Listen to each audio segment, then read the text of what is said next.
Just clearing the winter out of my throat, baby. Be gone. Be gone, snow. Be gone, ice. Or hail. Dude, what is hail? It's like Italian snow or whatever. I mean, that shit just fucks you up. It's like Memphis snow. It's like, it's definitely, I gotta look that up. What is hail? Because sometimes it's like you're relaxing, it's raining, and then the rain's like, oh yeah, guess what, motherfucker? And it just fucking shows up. And it just starts like pinging off your car, bouncing off your wife's shoulders and shit. It's bouncing off your stepson or whatever, and it makes you care about him. Hail is just, yeah, we got to look into that and see what they're doing. They're probably charging us for it. You know, we're probably getting charged for that, I'm sure. Welcome to the episode. Happy springtime to everybody. Good to be here with you today. What's happening? Oh, I'll tell you. Dude, I went to a little chili cook-off around me. And, you know, I'm lying. Chili is always, it's suspect. Chili is a suspect soup, really. That's what it is. It's just it's like the hail of soups. It's like, all right, soup. I see what you doing. We ride here. It's just that kind of soup, you know. It's thickened up, baby. It's like soup got a BBL, baby. That's chili. And so I stopped by a little, they had a small chili tent cook-off area. And they had 4 vendors or something in there. Just ladling booty gas edibles into small bowls for people. And so I get up there and I got me some chili, and they had one place they were saying we got all the fixings, toppings, and this and that. You know, you could put anything on that bitch. You could put cheese, onions, a little bit of GHB, and they one place was offering. But I just said, hey, do you have pickles? And the guy this guy looked at me. I mean, this dude, he was stirring this big pot of chili. He was just a damn chili witch, you know? And he was just stirring a big cauldron of fucking booty goop, you know? And I said, yeah, do you have any pickles for it? And he's like, you want pickles on your chili? And I was like, yeah, that's what that's what I like. I like putting just pickles on there. And he's like, you want pickles on your chili? Fucking dude. And it was like he couldn't understand. I was like, yes, sir. And he's like, you want pickles? You want pickles on your chili? He couldn't handle it, man. The dude couldn't handle it. So I guess the moral of that story, you want pickles on your chili? I don't know what the moral of that story is, dude. Who gives a dang? The moral of the story is sometimes you want things that people can't give you. I think maybe that's the moral of the story. I got this shirt on. This is a beautiful, beautiful shirt. This was given to me by the Bronx Fire Department, baby. Engine 43, son. Quattro Dos, baby. QD in the house. I'll tell you what happened. So I was walking down the street. I'd broken my toe, right? And so when you break your toe, you suddenly you see everything a lot clearer because you can't go fast. So you go very slow. You ever see that guy that's crossing the crosswalk like backwards in a wheelchair by himself? And you're like, Jesus, dude. You know, you pray for him, but you're also a little bit pissed, you know? You're like, dear God, help this motherfucker, hurry up. Well, dude, when you break your toe, you go slower than that dude. He is the hare, you are the tortoise. You go slower than that dude. So I'm in New York City. I'm walking around and, you know, and I just broken my toe probably 48 hours before. And so that bitch was big and dark. And you could feel it had a little bit of heartbeat of its own, you know, like it had a damn bass track running through it. And I'm wearing some Hey Dudes that I have that, because it's just easy to get in and out of them, the shoes. And anyway, you're just slowly going everywhere. You know, so you start meeting people and people are saying stuff at you and yelling, you know, hey, Theo, you know, I love their podcast. Get out the street, faggot. Just different, just New York hellos, you know. And I'm walking past this one spot and this guy comes up and he's like, hey, you want to, and he'd been drinking and he was Italian or he was like fast Polish, you know, or he was either Polish or slow Italian, one of the, you know what I'm saying? He was in that cross. And he's like, come on, hey. He's like, my cousin Jeremy just got promoted to whatever the top of the fire department, like lead arsonist or whatever. So he brings me, there's just a door. We go inside and it's it's like everybody's like, hey, you want some fire? It's like a fire department party. And I think this guy, Jeremy or something, had just won like hose of the month or whatever. Like, I think whoever's got the most PSI coming out of him, they give him, you know, he'd done something, you know, it was an achievement for him. So all of his buddies are there and everybody, they're toasting and cheering and fucking like, hey, look at this mother, you know? And they're like, hey, if you ever have a fire, here's my number. Like, dude, if there's a fire, I'm not looking through my phone if there's a fire, you know? And I'm going to call Antonio up, you know, in the South Bronx. I'm calling the fire department. So they're just like, and then they gave me this shirt that we took some photos and they're like, cheers, and then offer me, they're like, hey, you want some matches, motherfucker? You know, keep us in business. They gave me like an 8-pack of matches, those like the cool looking, the old school, like regular looking matchbooks. They gave me this shirt. They're like, hey, it's flammable. But yeah, it was just like a great experience. So shout out to them. Shout out to all the fire departments out there. Congratulations to the guy that got the promotion. I dated a girl in junior high school. Her dad, great guy, threatened to kill me once, but outside of that, awesome. You know, he was a fire chief, and we used to go over there and watch him eat hot dogs and shit. And this was before a lot of firemen are getting in shape and stuff. Now, this is back when they were just over there just snorting Oscar Mayers and shit and just squirting ketchup on each other's backs, you know? And just basically just gambling, a lot of them. But anyway, I'm not sure what I'm talking about, what I'm rambling about. But that was the first time at her dad's fire department that I ever had chili in my life, that I ever had it. Somebody served it. I didn't know what it was. I had a little bit of it, and then I'd had it. You know, that's how that all works, you know. But you won't take a run of chili. You won't take a run of chili. What else has been going on? Thank you to the people that have come out to the shows recently. We've done some dates. We went up to the Pacific Northwest. That was really amazing up there. So just the way the buildings are, the people, everybody, a lot of people, they look clean up there because it rains so much. You just get cleaned, even if you're just not even, if you're dirty. Yeah, we did a huge show in Seattle. That was amazing. I think it maybe was too many people. I know that sounds like I'm grateful everybody came, but I just never been in a venue, and it was a big venue, right? And I just felt a little bad, like maybe the people, like some of the seats, it was hard to hear. I don't know.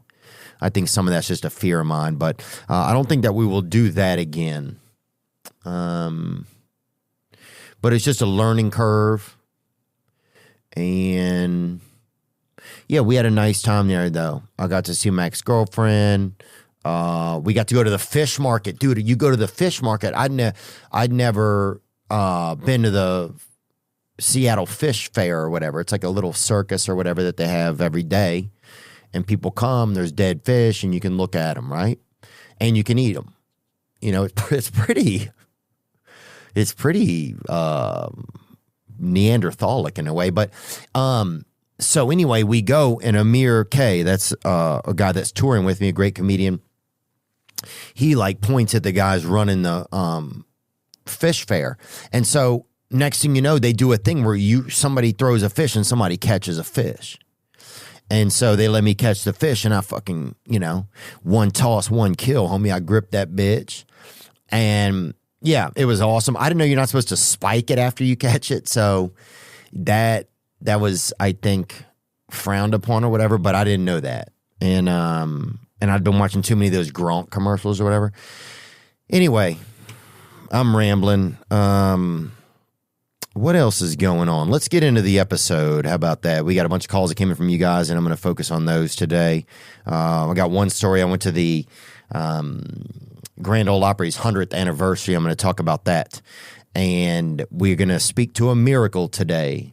A gentleman named Matt up there in Canada, Calgary. He's up there, and he's a miracle. And we're going to get to have a moment with him. Let's go.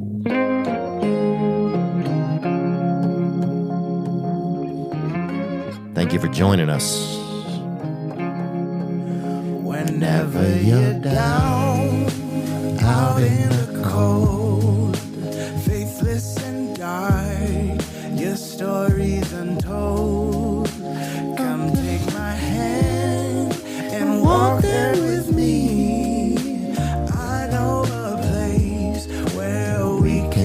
Free. There is a light shining for you, guiding your way, helping you through. And shadows and gloom are all that you see. We'll find a place where we can be free. From the mountaintops down to the deepest shadows. You like pickles on your jelly? You like pickles on your jelly? You like pickles on your jelly? Yeah, my mother came in town for my birthday. Actually, it was last week, and we said, thank you if you're wishing me a happy birthday in your head, and if you're not, and you're just like, dude, keep talking, that's fine. She came in, and they had the 100th anniversary at the Grand Ole Opry. And my mom likes country music, and she likes older country music. And Blake Shelton was hosting the event, and Jelly Roll was going to perform. And my mom likes both of them. And so I was like, oh, well, that would be fun for my birthday. I'll see if mom wants to come in, and then we'll go. And so she came in, and we went. And what was it like? We got dressed up, kind of. I didn't do a good job of it. What I wanted to wear didn't really fit once I put it on, and so it was just, you know, I just had to change it and wore a jacket, actually, that somebody had thrown on stage in Montana to a comedy show. I wore that. But, yeah, we went over there, and it was nice. Who performed? Oh, Alison Krauss performed, and I mean, she has the voice of the evening that I heard. A lot of great voices in there, but my God. That was just exceptional. Clint Black, we got to listen to. Who's that other guy? But don't rock Alan Jackson. It was awesome, man. We got to sit there and listen to some music together. And you know, there was kind of a point there was one point we were sitting there, and this is kind of, I guess, a childish thought or whatever, but I was like, you know, I kind of wish my mom would give me a little hug or hold my hand or something. I know that sounds crazy to say. I don't mean like hold my hand, but just kind of squeeze my hand. Just something, you know, like we don't see each other that much, and I don't know, this sounds crazy to say this, kind of, I guess, but I've said a lot of weird shit over the years. I was thinking, man, it'd be nice if she gave me some sentimental but physical sign of affection. That's what I was thinking, right? And so I'm sitting there next to her, and then I just reached over and grabbed my mom's hand. That's what I did. And then we were just kind of held hands for maybe 30 seconds or something, you know. Just put my hand on top of hers, let her know that I care. And it was just something like, for me, like a moment like that is interesting because a lot of my life I would just sit there and be like, man, I wish there was this moment of affection, but I wish somebody else would do it, right? Or I'm upset that they're not doing it, you know? And then I just did it. I just reached over and, yeah, my mom's an older lady, you know? And at some point I got to be, no, that's not it. I don't have to, but I don't know. It was just like, well, if I want this, I can also get it for myself, you know? And it really had the same effect. Once I got over the fact of like, oh, I wish they would show the affection first, or I wish they would do the action to be the person providing the affection, which is probably what I thought of a lot when I was a child. But then this time I just reached and I just put my hand on my mom's hand, you know, because she's getting older. She's not the child now, but she's, you know, just where we're at in our lives, things are kind of even. And it still had the same outcome for me. It made me feel, okay, the second I got over that little moment of kind of jealousy or wishing, or not jealousy, but like wishing somebody else had started the action. The second I got over that, I just had a nice moment where I got to sit there and just be with my mother and watch country music, which is something that we both enjoy doing. And something that's important to me in my life, you know, to have moments with my mother where we're doing something that we like to do and we're doing it together, you know. So I don't know if that sounds weird or whatever. I honestly, man, I don't care if it sounds weird, you know. I really don't. Part of me does still, but I think the part of me that needs those type of moments is like, hey, man, finally you're trying to meet just the universe, how you're taking some direction to do something for how you feel, you know? Instead of just, because I always in my life have been caught in this moment like, God, I wish they would do this. I wish this. And so I don't know, that was just kind of an interesting moment for me. And then I put my arm around my mom's shoulder and just like, yeah, like she was, you know, like she was, you know, my mom, and we were just having a nice time. And once I did that, I was getting I was getting what I wanted out of the moment, you know, and I wouldn't have done it if I hadn't have made an effort. I'm not trying to say, hey, look at me. I'm just trying to say, like, for so long, I've always been the person, and I still am a lot of times, but this time I wasn't, where I'm like, man, I wish somebody would do this so that I would be able to have a certain type of moment right now, or so that to show me that they care. And I didn't really realize that if I do it myself, I can still get some of that same result. So I don't know if that makes a lot of sense or not, but and yeah, just I don't know. Yeah, sometimes you know, you may only want, you know, sometimes you got to put your own pickles in the chili. You know, that's what I'm saying, I think. I don't know if that sounds crazy, but sometimes if you want pickles in the chili and that's the only way you're going to have the chili, sometimes you got to bring the pickles, man, because sometimes the world just serves chili. So I don't know. But yeah, I want to speak that out loud too, because, you know, it's just important to me that I start to live in a place in my life where where I just don't let that uncomfortable moment of like, man, I wish they would do this, so this could be the outcome, where I don't let that prevent me from, even if I'm upset at them or whatever, that I don't let that prevent me from maybe trying to take the action myself. I don't know. I know that doesn't apply to everything, but anyway, enough about me, man. Enough about me. We got a lot of great calls that have come in today, and I want to get to some of those. And again, I do want to apologize that we haven't gotten to do these type of episodes a lot. I think about this all the time, you know, and I think that it's important, and sometimes it's just been tough. And I'm not complaining. I'm just saying that it's been tough. And then, you know, you also have the opportunity to talk to guests, and you're like, man, I'd love to talk with this person. And so you just try to balance it. So just bear with me. I just want to let you know that this community is important to me. And I'm trying to fine tune some things in my life a little bit better, so things are more organized. So I'm able to spend my energy where I would like to be able to spend it. Anyway, I know I don't need to say that, but I just want you to know that. All right, we have some calls that came in, and thank you guys for continuing to hit the hotline. As always, the number is 985-664-9503.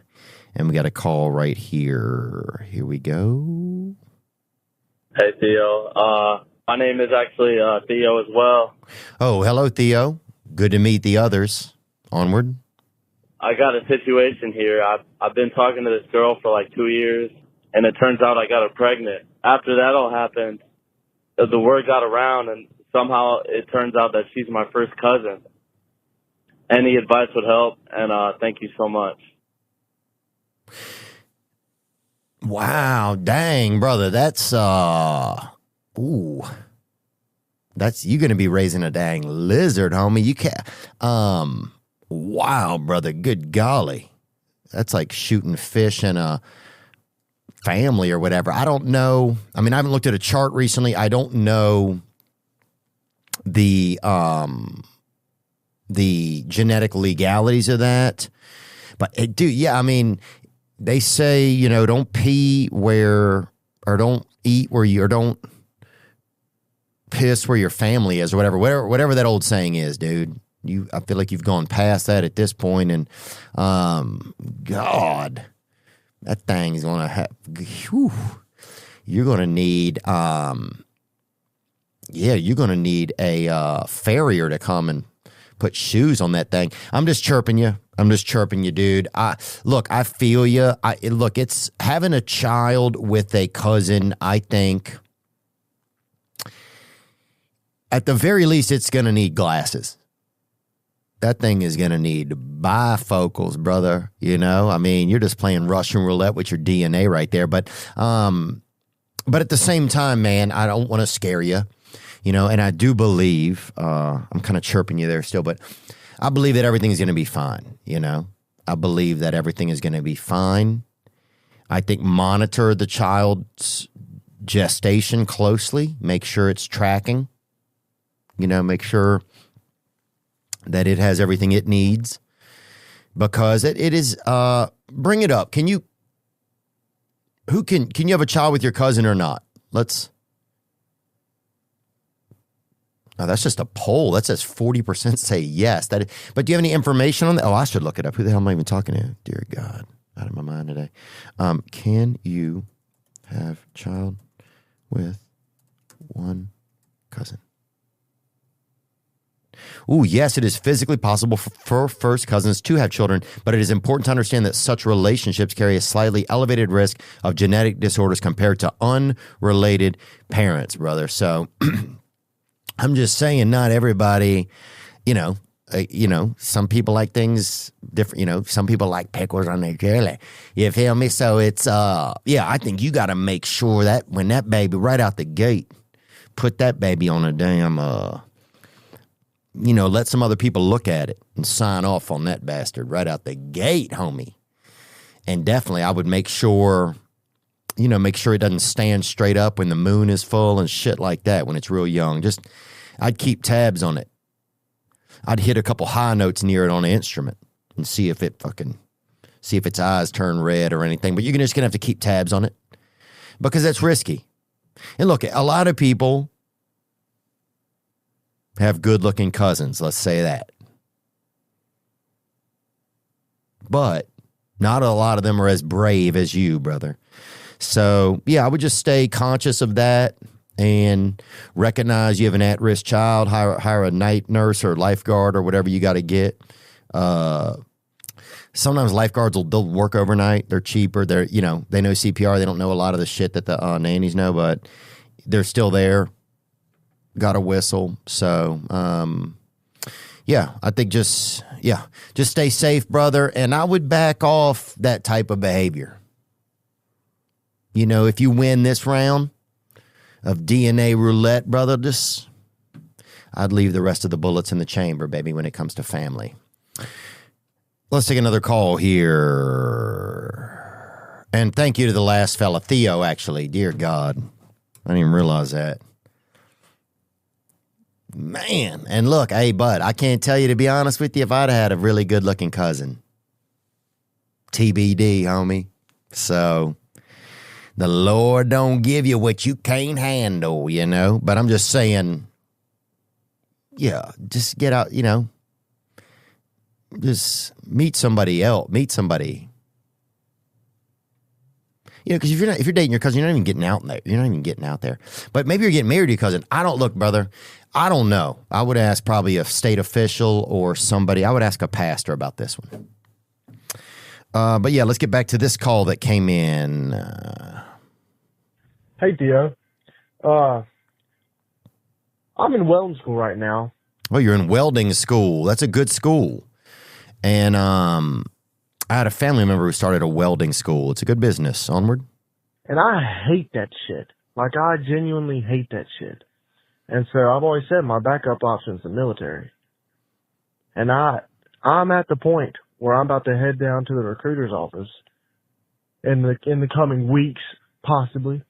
But I just wanted to know what you think I should do, because I hate welding, but I don't know if I want to sign away 4 years of my life. You know what I mean? And it's like, I'm 18, so I'm young, and I could get out after 4 years and still not even be 23. But I don't know. It's just like I don't know what to do. Should I stick with welding school and hate my life for the next few months or the next year and a half? Or should I quit that and go into the military and then get a bunch of free shit and a bunch of discounts for the rest of my life? Amen, brother. Thank you for asking and just for reaching out. Yeah, it's a good, this is a great question, because you're like, do I do a trade or do I go into the military? And especially, you mentioned one thing, going to the military and you get discounts. Like, I wouldn't go into the military just because you're going to get 15% off at Long John Silver's or whatever. That's not a reason to go into the military for 4 years just so you can get, free left shoes at DSW shoes or whatever, or 11% off of cheesy biscuits over there at Red Lobsters. That's not. I would take that out of the equation. And I would just look at, do you like welding? You're saying you don't like it. But do you not like the school part of it? If you don't like this, I would find out, what don't I like? Because that's sometimes we say that. I was like, I hate this. But what really do I hate about it? Do you hate that you're in school for it right now? Do you hate that you're having to learn it? Do you hate that you have to get up at certain hours to go learn it? Because you may love welding, you may not be in it, like being at class at 8 a.m. And I'm not saying those things. I'm just asking you or suggesting that you think, try to figure out, well, what don't I like about it? Because sometimes I'll just be like, man, I hate that shit. But I never really look at, well, why do I hate it? And then I might realize I don't really hate that. I hate this other thing that comes with that. But I do believe that if you get into a trade that you do not like, that you won't enjoy it. And I do believe that there's things out there that we can all do that we would enjoy doing. I believe that there's so many things. So, yeah, I would take a look at that, man. I would take a look and just decide, if you do not like welding and military is your backup, I think the military is a great idea. you know? I mean, I don't think it's a bad idea, especially at your age. I wished I'd have gone in the military. I spent a lot of time just sitting around, just trying to lick my own dick or whatever, or, buying binoculars and shit and just fucking not doing shit or whatever, being a fucking shitty neighbor or whatever, pervert. But if you go in the military now, yeah, you're out in 4 years and you probably have a lot of skills. It'll probably help you get up early, stay in shape, all these things that are going to really help shape the rest of your life, right? Now, some people may have went to the military and say, Theo, you know what the fuck you're talking about, fucking honky, you little fucking queer, you little gun pussy or whatever. That's fine. They can say those things. And I haven't been. But for you, you're saying that that's what you've thought of as your backup option, Now, you might, I don't know how long the military will be there, depending on what they keep having our military carry out and the different actions that they have them do. But I think it's an honorable thing. I have a ton of respect for our military, and I don't think you would go wrong with that choice. So that's kind of where I'm at with it, And if you went in there, you'd probably make a lot of great friends, and you'd learn things about yourself that you like and don't, and then you'd be done. And you're right, you'd only be 22 and a half years old, 23 years old. You have so much time. There's so much time. Man, I wasted a lot of time. And one of the things I wish I'd done as a military, just because I think you don't also get those moments of camaraderie where you get to be around a bunch of other guys, So those are just my thoughts. Recognize I have never been in the military, but I do think you have time to do that and do countless other things. And if you don't like welding, you don't like it, then maybe it is time for a backup trade to try or a backup option. What else is going on? Theo, I'm a girl, and I like girls. I had a girlfriend for a while, and recently I found out that... Okay, so you're a girl, you like girls, and, okay, carry on. And recently I found out that my mom's gay, too. So now, I don't know if I'm gay anymore. Oh, big facts, sister. Okay. Oh, once our parents start doing something, we don't want to do it anymore. So I think that all checks out. I think you're good. I think just trust your instincts, little mom. Here we got a call. Let's hear this one. Sometimes you land on hard times, man, and you just trying to get, food to eat and a place to sleep or whatever. And I'm like, I got a 5-gallon bucket of pickles. And I'm stealing bananas from the 7-Eleven, man. I'm going in there and I'm pocketing these fucking bananas from the 7-Eleven. Yeah, and those are free. How long can I last? Is what I'm thinking. I was just like, could I last 2 months on a 5-gallon bucket of pickles and stealing bananas from 7-Eleven? Because I'm eating bananas and pickles, and that's all I'm fucking eating. That's all I got to eat, man. That's all I got to live upon. Live upon, man! Yeah, motherfucker, BLM, dude. Look, yeah, if life gives you pickles and bananas, bitch, mix them bitches. Okay, fuck yeah, dude.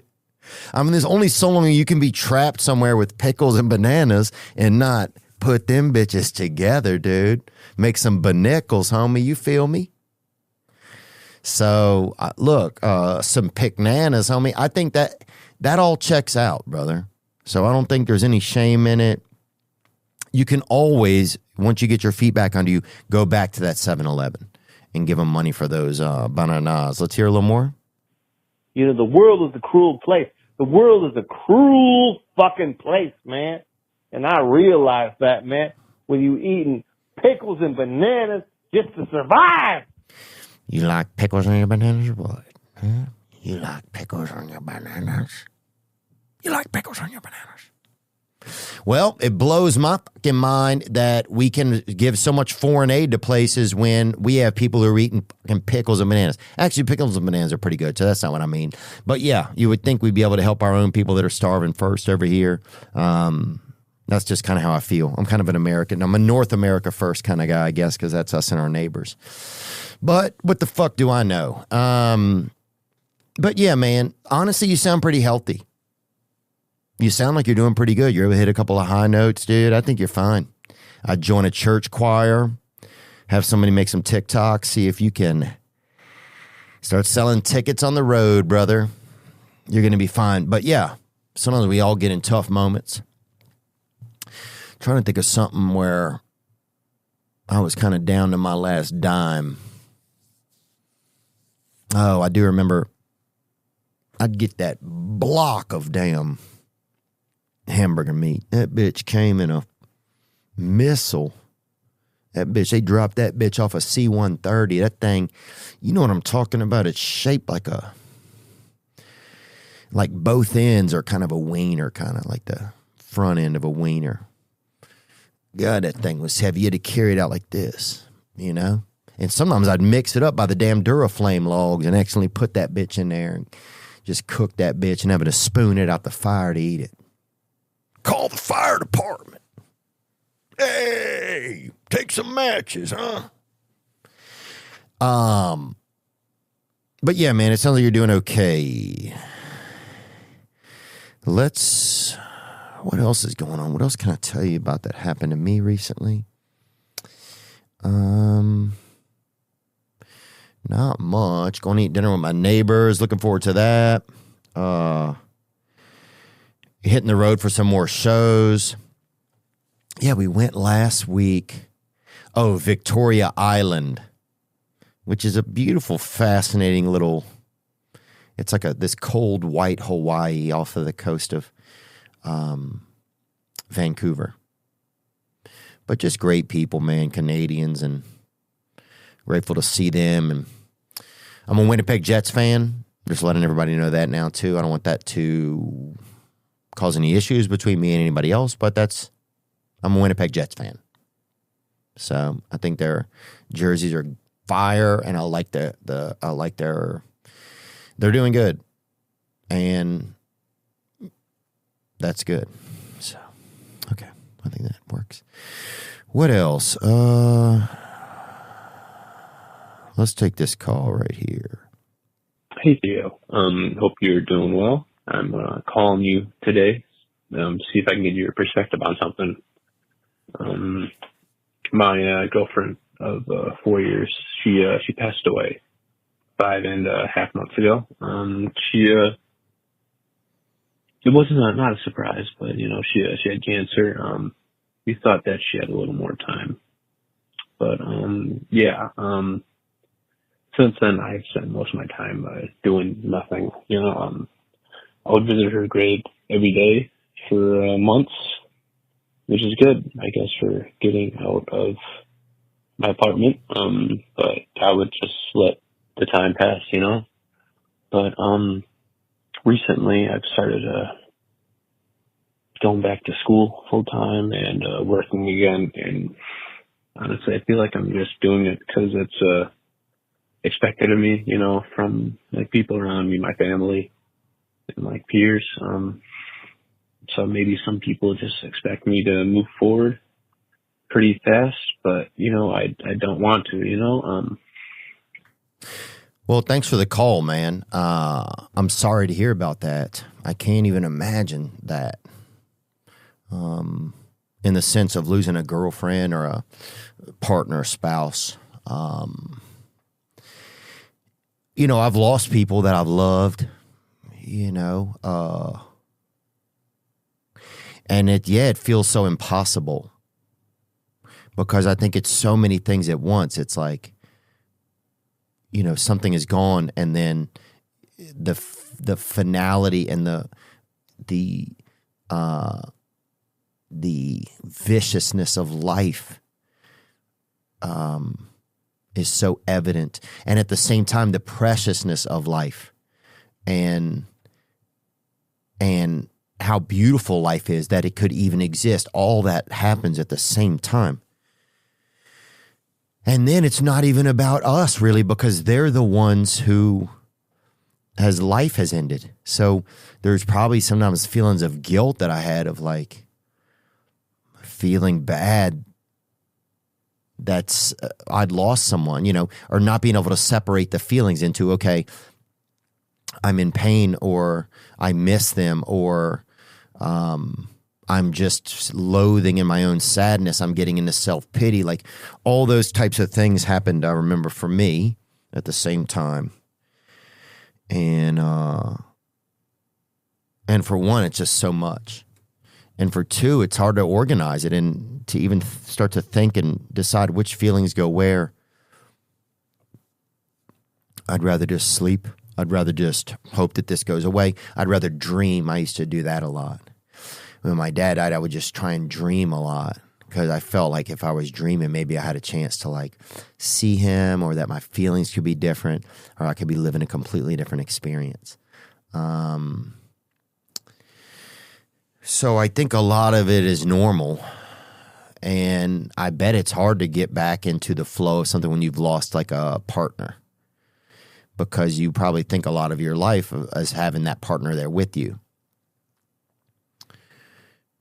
And I think even if you're doing something, just even if you don't feel it, just have the practice of it until your feelings and your emotional wellness catch up with your actions.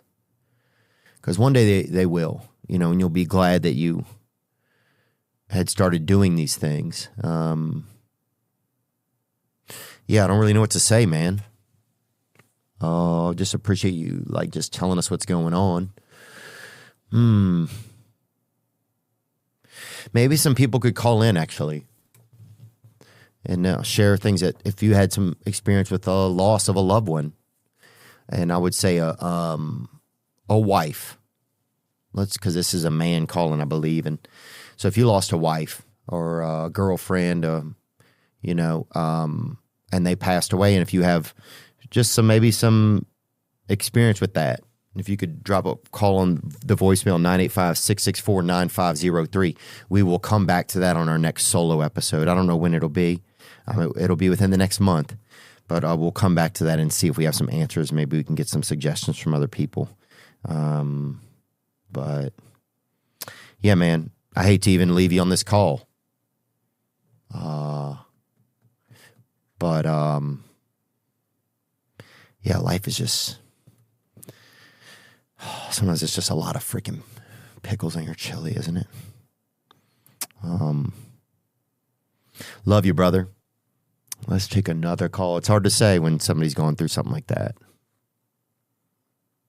But that's just also the oddness of the world. It just keeps moving. You can't stop it. The world doesn't have any handlebars on it. Time just doesn't have any. It doesn't. You can't get your hands into it. That's the most painful part sometimes of everything. Let's take a call here. Hey, Theo. I'm having a really hard time right now. I'm 16 years old. I don't have a job. Nothing. I got my girlfriend pregnant. Okay.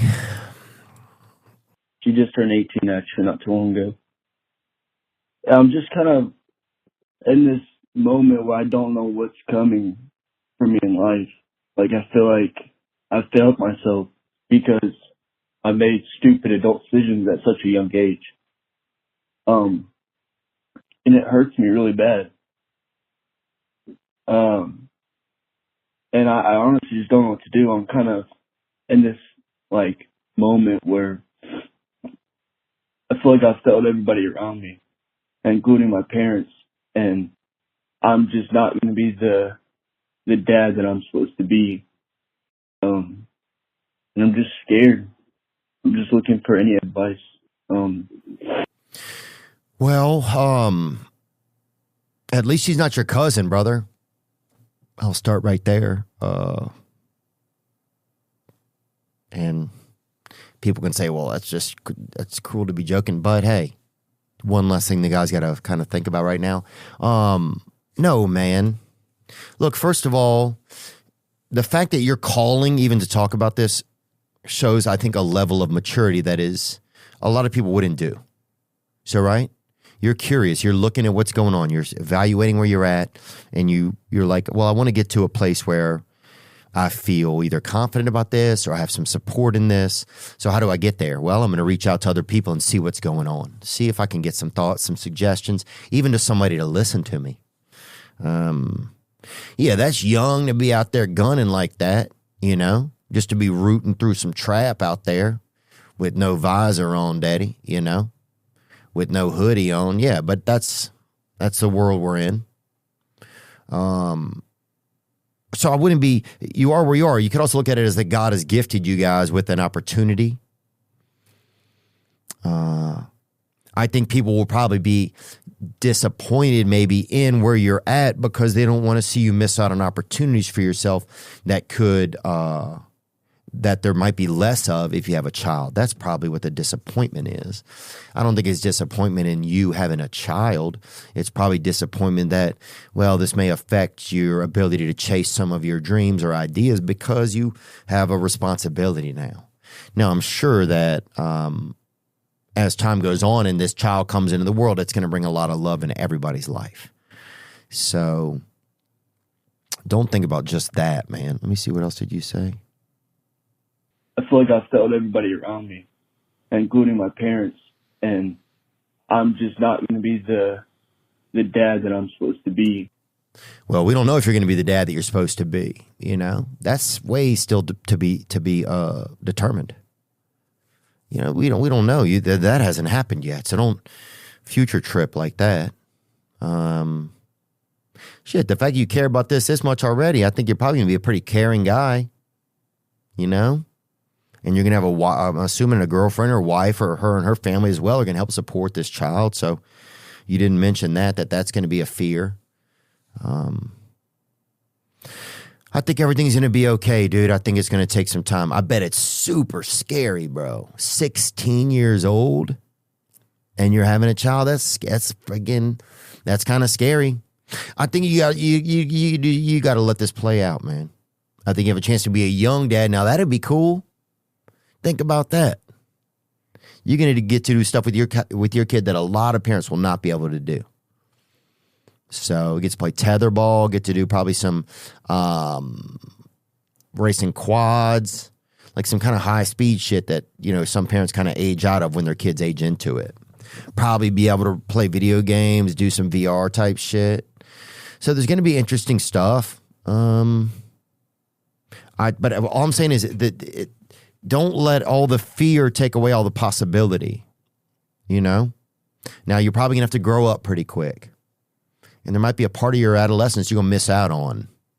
Or it's going to be different or trickier. In fact, you're probably going to grow up pretty fast in some ways.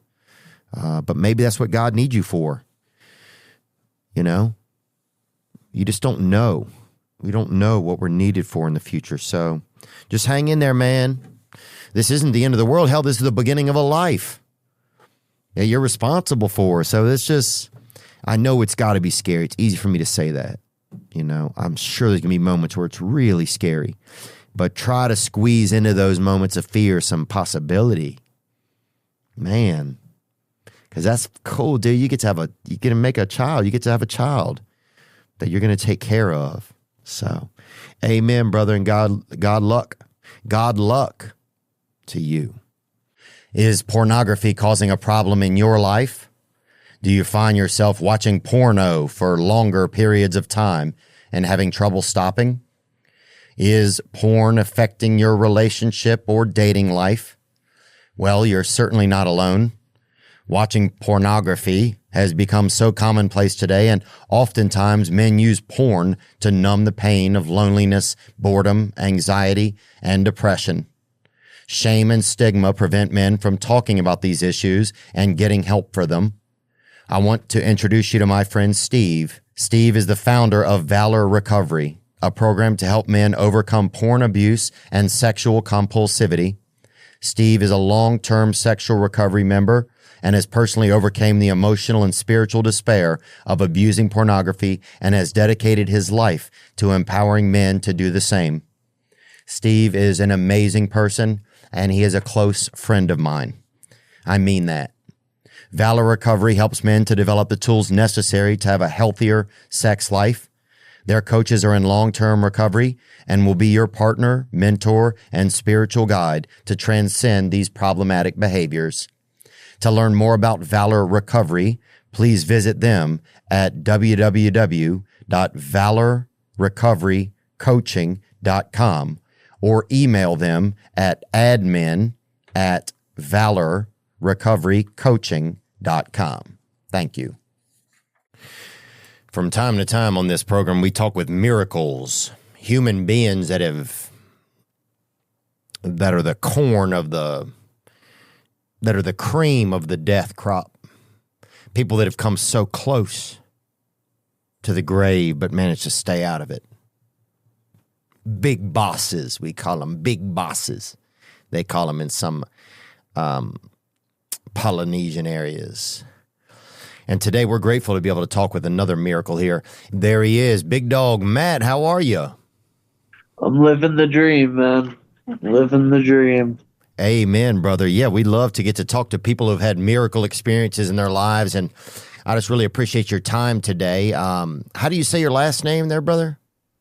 Tyberg. Mateus Tyberg. Oh, this angle makes me look so fat, but that's okay. Oh, that's fine, man. My sister's fat.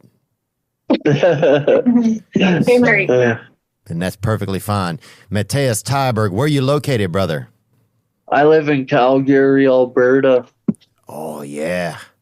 Yeah, a lot of good people up there eating steaks and just, what are they doing? Mining for gold. Is that the gold area? Gold, oil. Yeah. Memphis gold. Memphis gold, yeah. Now, you've had quite an experience in your life. You've had I've heard that you've had a couple miracles kind of occur in your life. Can you kind of take me through like some of that situation? Yeah, how did it start? Well, there's so many different situations. I mean, I've been at a party where I seen somebody that jumped me before, so I told him, let's run the fade or just apologize to me. And I guess he didn't want to do that. So he ended up chasing me, and I tripped, and I got stabbed 10 times at once. Oh. Lost 2/3 of the blood in my body. My God, brother. I'm sorry to hear that. Thank you for just telling us about that. It's 10 times. That's a lot. I mean, do you feel like that was a lot? You feel like that was too many? Like, how did you... Honestly, you can't feel it because all of your nerves are on the top of your skin. So it just feels like you're getting punched, but you're bleeding, you're leaking. Oh, God, brother. And and if 2/3 of you is gone, what do you do at that point? Were you able to call the authorities, or what do you do? Oh, one of my buddies was on the phone with EMS and Snapchatting it. He was Snapchatting also? Yeah. Oh, dark times, but you got to make content, you know? Yeah. And which hole do you plug? Say you have 10 stab wounds, I guess they're referred to as by the government or whatever. Do you plug one up? Do you pick the most kind of active one? What do you do there? Honestly, you don't really know what to hold on to, man. It was more or less my stomach hurt, so that's why I was holding my stomach. But I was half dead by the time I got to the hospital. So did you pass out? Oh yeah. Wow. And did you have any experience? Do you remember anything when you passed out? Like, did you? I just remember because I was on Xanax too, so I woke up in the hospital, and then. Yeah, I woke up in the hospital, and then apparently you're only allowed 2 visitors at once, and 8 people come at once to come visit me. So then they kicked me out of the hospital like 3 days after it happened. Because what, you guys were partying a little too much or whatever? Yeah, pretty much. And were you allowed to drink in the hospital or no? No, I wouldn't drink. They were just mad because all my friends showed up at once to see if I was okay. Wow, man. Yeah, a lot of people don't live through something like that, man. No, I've been hit by the C train. The best one is. Wait, hold on. What, you got hit by a? Well, what happened is my buddy knew this foreign exchange student. He gave money to these guys to try and buy him a pack of cigarettes. Mm-hmm. These guys are like 30 years old, and they just told him to fuck off. We're keeping your money. Mm. So I decided to go up and punch him as hard as I could in the head, and I didn't realize the police are there. So I'm getting chased by this guy's buddy with like a foot-long knife. I keep looking back, still getting chased by the guy with the knife. Then I look back, it's the cops chasing me. So I'm at one end of a semi, and the cop is at the other end. Of a semi-truck? Yeah, and we're playing peekaboo to see where to go. I'm wearing a bright red Chicago Bulls jacket, and I'm freaking hammered. So, dude, that's a fresh outfit, baby. Scotty dripping, huh? Yeah. And what happened was I ended up getting arrested for assault. I got bail 2 weeks later. I'm at the same train station that I punched the guy at. I'm hammered, standing on the platform, and then I get sucker punched in the back of the head. And who is it? The guy that stole that kid's $20. No. And then he just ended up pushing me like that, and I fell onto the train tracks, and the train was coming in. So I didn't know what to do. I just threw my body above the yellow line, and it caught my legs and dragged me like 15 feet. They like ripped my shoes off, ripped my pants in half. Oh, Damn, God, it's man. a pervert, basically. Yeah, who knew pretty much. Yeah, who knew that train was a pedophile also? That sounds like a bit much, huh? Dude, that's insane, man. So, and were you drunk or were you already impaired when the train hit you? Or what kind of condition were you in physically just at that point in your life? Oh, yeah. I was an everyday alcoholic. We would all the boys would meet. Well, I got this question though. Sorry to interrupt you there, but what kind of train driver would hit a drunk guy? Did you ever speak with the driver? No. Well, the thing is the C train's moving so fast, right? So it's coming to dock into the station to let everybody off. There's nothing he really could have done to. I don't know. You can see a white dude most of the time, no matter what's going on.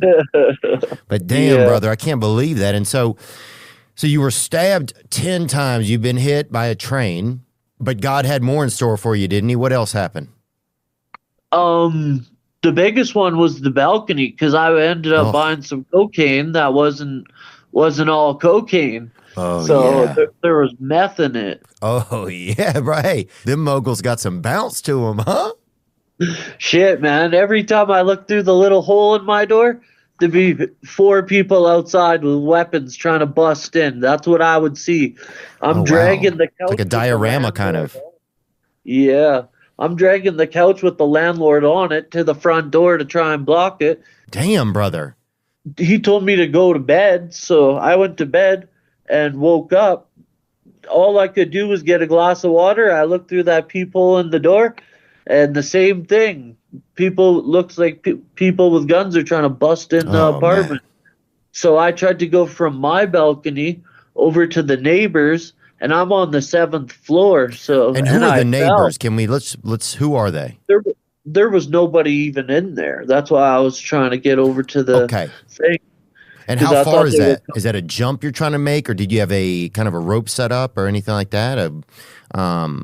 Did you have a little trebuchet, anything? Shit, like you could, if you reached across, you could pass a beer to your neighbor. So it wasn't that far. Okay. I just kind of was trying to leapfrog over. I know it's kind of stupid, but when you're fucked up like that. Well, it's a great idea. I mean, here's the thing. People don't realize that people that are wasted have done amazing things. One of the guys, have you heard of Lewis and Clark? Yeah, I think so. One of them was an addict, and they discovered like a third of the North America. So let's don't, can't always beat down on addicts. But so take me out there. You're on the balcony. You're high on cocaine, and what is your plan? Is to make that leap over to the other balcony? Yeah, and then the shittiest attempt ever. And was I it don't know windy? what Was it windy? Yes, it was. Yeah. Brother. Big Matty, dude. Taking on the freaking Boreas twins, brother. Taking on the jet stream up there. 7th floor Matty, one shot. And how do you make that leap, dude? Take me through that. Are you wearing shoes? At first, I stood up right on the thing and held my hand on the wall, but I was What, the wobbling. balcony? Yeah, Okay. on the rail of it. So then I was wobbling, so I was like, oh shit, I'm gonna fall.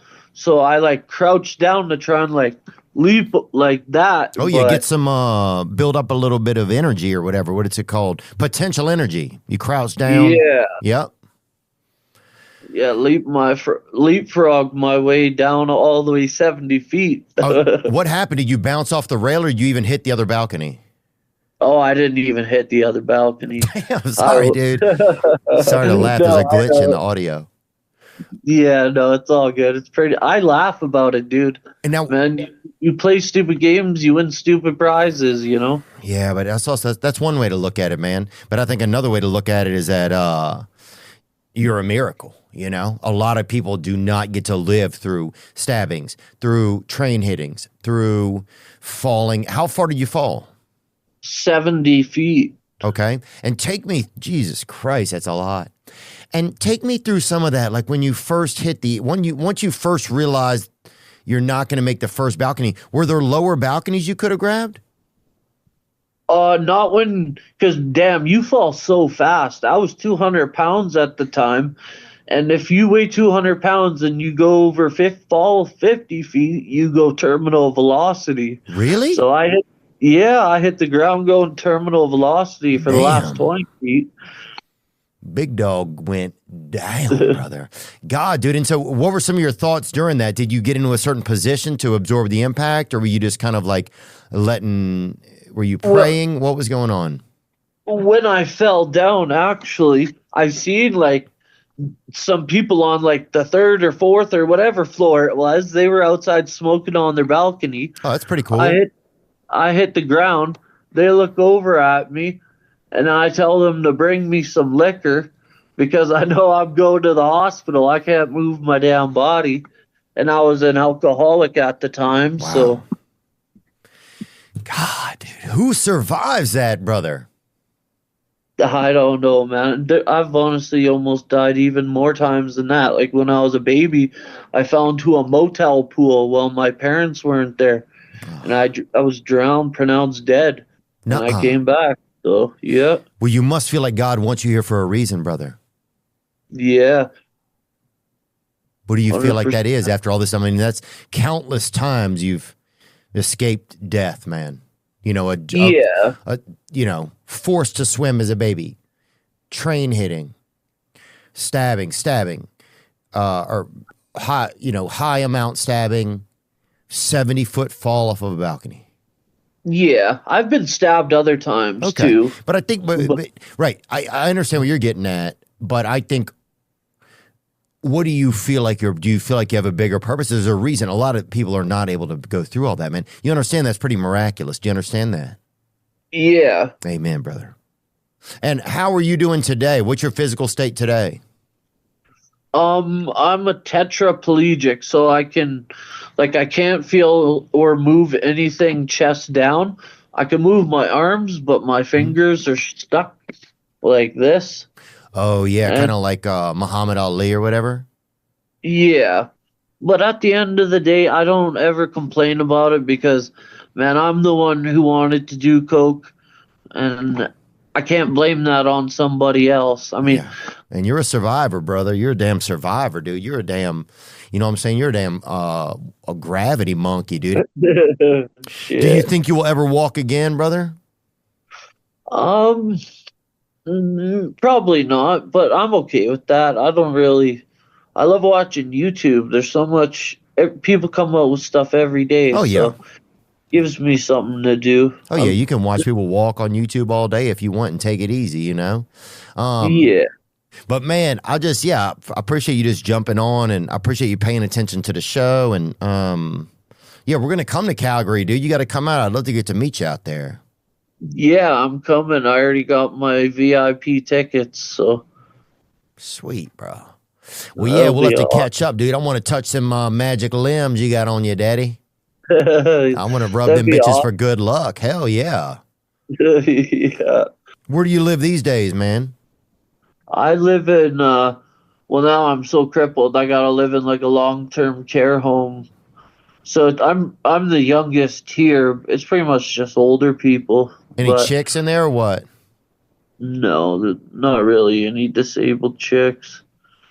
You got to pray to meet the one you want. That's what my friend told me the other day. He said, are you praying to meet the woman you want to meet, you know? Yeah. So I got to start I working kind of gave up because once you sever your spinal cord, man, you can't even bust a nut. I haven't busted a nut since I fell from that balcony. Oh, damn. How long before you had fallen had you busted a nut, you think? The day before. Amen, brother. Amen. I love it. Finish strong. Yeah, finish strong. You know? And look, man, you're gonna bust one. We're gonna if we can do anything, if we hear of anything that could help you, any elixirs or anything like that, we'll see what we can do, man. But yeah, dude, that's if you can get hit by a train and still be alive or whatever, you'll get another nut out. Oh yeah, that would be nice. Amen, brother.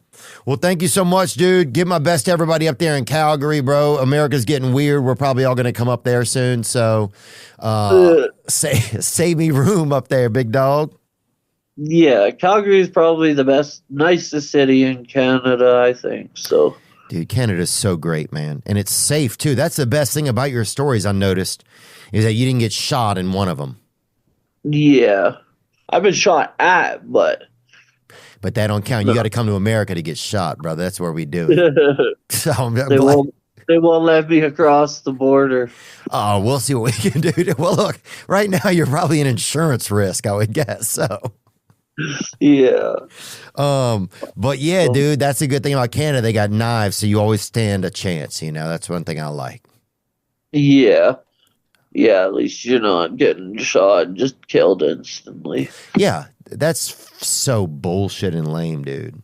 I mean, look at you. If you got shot that first time, you wouldn't even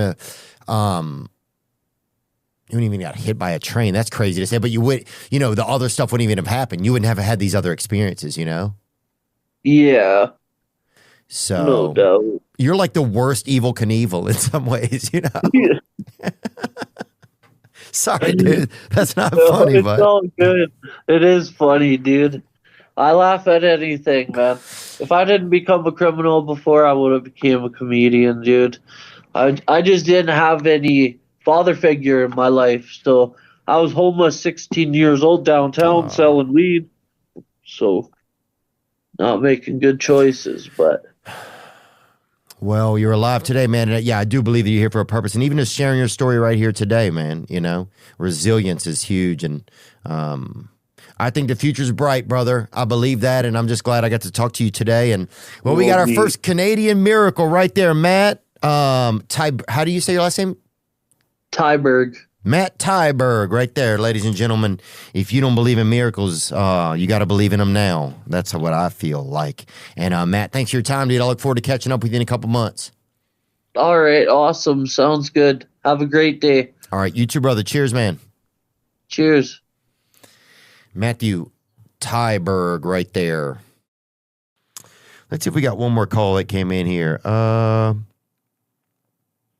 Hey, Theo, this is Willie Bones. What's up, pal? Willie Bones coming through, baby. Breaker 19, go through Bones. What's up, gang? Yo, man, I just got one question for you, man. Like, I'm dealing with active addiction with, the blow or whatever, but... Yeah, doing cocaine, brother. I hear you. What's going on? And I just want some tips or some advice, man, on how I can kick this shit. Like, I just have problems, man. I say I'm going to stop, never do. I'm sure you know. you went through the same shit, But Well, thanks for calling, Willie. The only things I know about this are I don't think you can quit cocaine without quitting alcohol. That's for me. That's what I've seen. I'm not saying that's everybody's case. That's for me. For me, that's what I've seen. And then let me think about what else. Yeah, I think you have to get into recovery. Now, if you're pretty bad off, first you need to go to a detox. And then once you're clean, then you need to get into a recovery program. You know, maybe a 30-day or an inpatient, or then start to go to Cocaine Anonymous or Alcoholics Anonymous meetings with a friend. If you don't like Cocaine Anonymous meetings, I suggest Alcoholics Anonymous because there's more meetings and it's the same thing. Cocaine and alcohol aren't the same thing, but addiction is the same. So if you can apply the same principles and you can talk to a sponsor about doing that. I wish I had some other cure for you. That's the only thing that I know that's ever helped me. So I wish you the best of luck, man. It's scary. You know what I realized too about drugs? For me, I was just too much of a pussy to do them, really. Some people could get all fucked up and have a blast. I couldn't do that. I'd get all fucked up and squirrel away. I'd hide in your fucking mailbox, bitch. UPS, boy. I'll hide in your cousin's ass, boy. And take everybody's temperature in there, dog. Praise God, man. Thank you for calling, brother. And thank you guys again for all the support. We may add a few more shows to this tour. We're almost done with it. And I just want to let you know that. And thank you to everybody that's come out. I can't even believe it. What else can I update you on? Oh, we're figuring out some of our stuff with the foundation and what we're going to do. Been doing some calls with different people and just figuring out how to like make a positive difference in the world or in our community, starting there. So that's something that's exciting. I want it to be in the recovery space. I don't know what it all looks like, but in my spare time, I've been just discussing with other people who have done similar type things. And I just need to pray a little bit more and see if I can get more insight, you know, just to lead me to something. Because yeah. I mean, there's causes for sure. There's lots of things, but I want to land in a space that I'm going to feel motivated to keep doing, you know? One more call that came in. Hi, Theo. It's Lenore from Florida. Hey, Lenore from Florida. Thank you for calling. I'm calling to wish you a happy birthday, because if I remember right, it's March 17th. Anyway, I'm sending you a big virtual hug. I want you to know you're a very special person, a shining light of not only laughs, but of so much love and compassion. I hope you're doing whatever makes you happy today. Keep shining your light. Love you, Theo. Gang. Thanks, Lenore. That's sweet of you. I appreciate that. Yeah, that's just sweet of you to say. I feel, I think I feel a little more purposeful sometimes in my life these days, I think there was this moment kind of even whenever we talked with Cat Williams on the episode, and he said, well, I was talking about, well, I don't know about this, I don't know about that. And he's like, well, what don't you know? He's like, you're here, you're in this conversation right now, you're in this moment. So to keep second guessing everything, you're here, right? Like, because I think there was something, I was like, I don't know if we should talk about that. He's like, well, when are we going to talk about it? We have to talk about it. We're here talking about it. In a lot of my life, I've been standing in, I've been standing in the water, but not really ready to get wet. But it's like, I'm in the water. But it's like I'm waiting for this, But there was this moment with him where he's just like, this is where you are. This is, and I don't mean me, but it's anybody. This is where if it's happening now, it's happening now. Like because a lot of I'm always like, this and later and this, and it's like, so I do feel sometimes a little more purposeful. I don't know even what that means exactly, but I don't know. I start to feel a little bit more okay where I am, you know, and that, I believe that, I believe that God's given me a lot of neat stuff, opportunity. Like, you know, I believe that you guys have helped me learn like how to express like my feelings and learn about, just thinking and feeling together. We've done a lot of that on this program over the years. And I think at some point there are positives from that, you know? And so I think, that's where I feel. I feel like a little bit like there's a reason that all this has kind of happened, and that there's some positives, and let's start to maybe see what those are. And not just in me, but just like, what can be done as a group? What can I start or be a part of starting? Or what can we be a part of starting that could be of service? You know, I don't know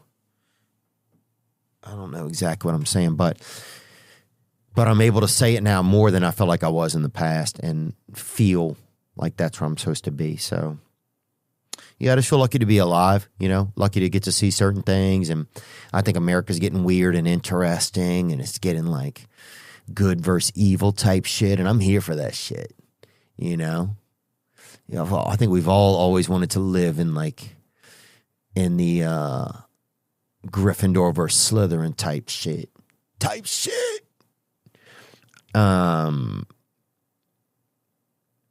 But anyway, thank you. Thanks for the happy birthday wishes. What did I do? My buddy John Shahidi from Happy Dad sent me a gift. I haven't even opened it yet. Did my brother give me something? I don't know. My brother came in town too, and his buddy's friend was up here visiting their kid. Their kid was in show choir at the Grand Ole Opry, or at the Opry Mills. So I got to spend some time with them. What else did we do? Took Mom to my favorite breakfast place. That was fun. My mom did give me a gift. She got me an ounce of silver. You know, my mom was never a gold digger. She was a silver digger, though. Shout out to silver diggers, dude. They don't end up with shit, but they're not gold diggers, dude. But my mom, like, you know, she's ready for like the end of things, right? So she's ready. She's like, when the banks go awry and all the, you know, everything falls apart online, you could have real silver and you can trade it for stuff. So she got me like an ounce of silver. So that was really cool. I never had that. And what else? Oh, I got a pair of boots. Bought myself a pair of boots that I really like. And what else did I do? Oh, I texted some of my friends that had the same birthday. Trying to think. Oh, I had to work. I had a podcast that I did with a hostage negotiator.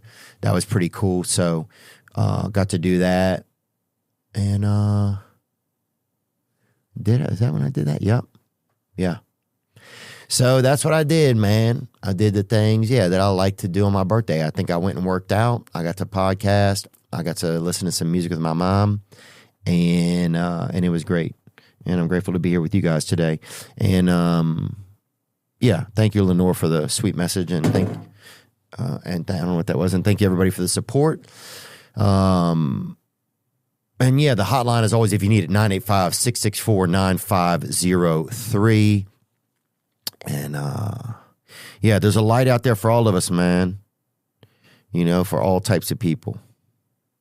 And life sometimes, you know, you just don't get it the way you want it, but it's still, I don't know. Sometimes you got to meet it halfway, man. Sometimes you got to put your own pickles on your chili, brother.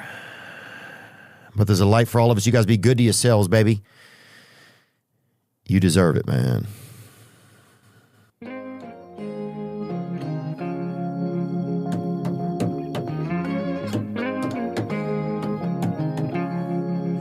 Whenever you're down, out in the cold, faceless and tired, your stories untold. Come take my hand and walk there with me. I know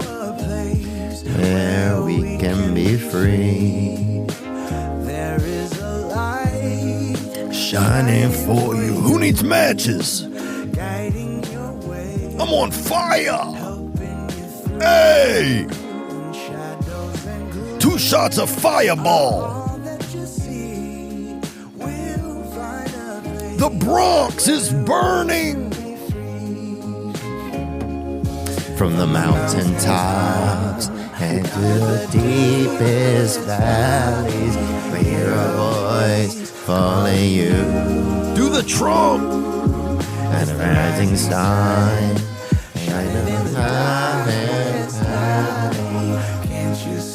You can be free.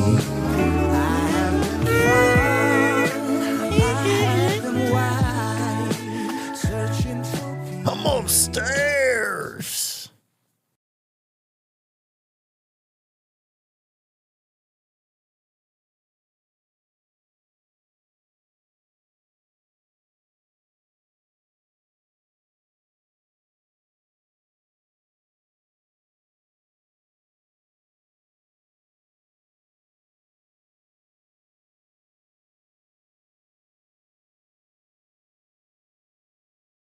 I have some tour dates to tell you about. The Return of the Rat tour is finishing up, and it's coming to Oxford, Mississippi on April 9th, Tuscaloosa, Alabama, Chicago, Illinois, Miami, Florida, Winnipeg, and Calgary in the Canada.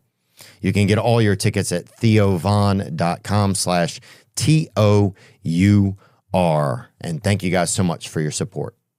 We've got new merch. We've got these Onward hoodies. These are my favorite type of hoodie that we've ever used, the template, the material, the style of it. I think they'll be your favorite as well. We're going to try to focus on making sure that the template is perfect so that it just feels good and that you enjoy it and that you keep it and wear it for a long time. Yeah, those are really great. I want you to check them out. They're at theovonstore.com. And thank you for your support if you choose to purchase one. Today's guest made me feel welcome when I got here to Tennessee. He's arguably the most popular musician on the planet. He's the East Tennessee Elvis, baby. You know what he is. I mean, he's so prolific. He's very competitive, and I admire his attention to detail. Today's guest is one of a kind, Mr. Morgan Wallen.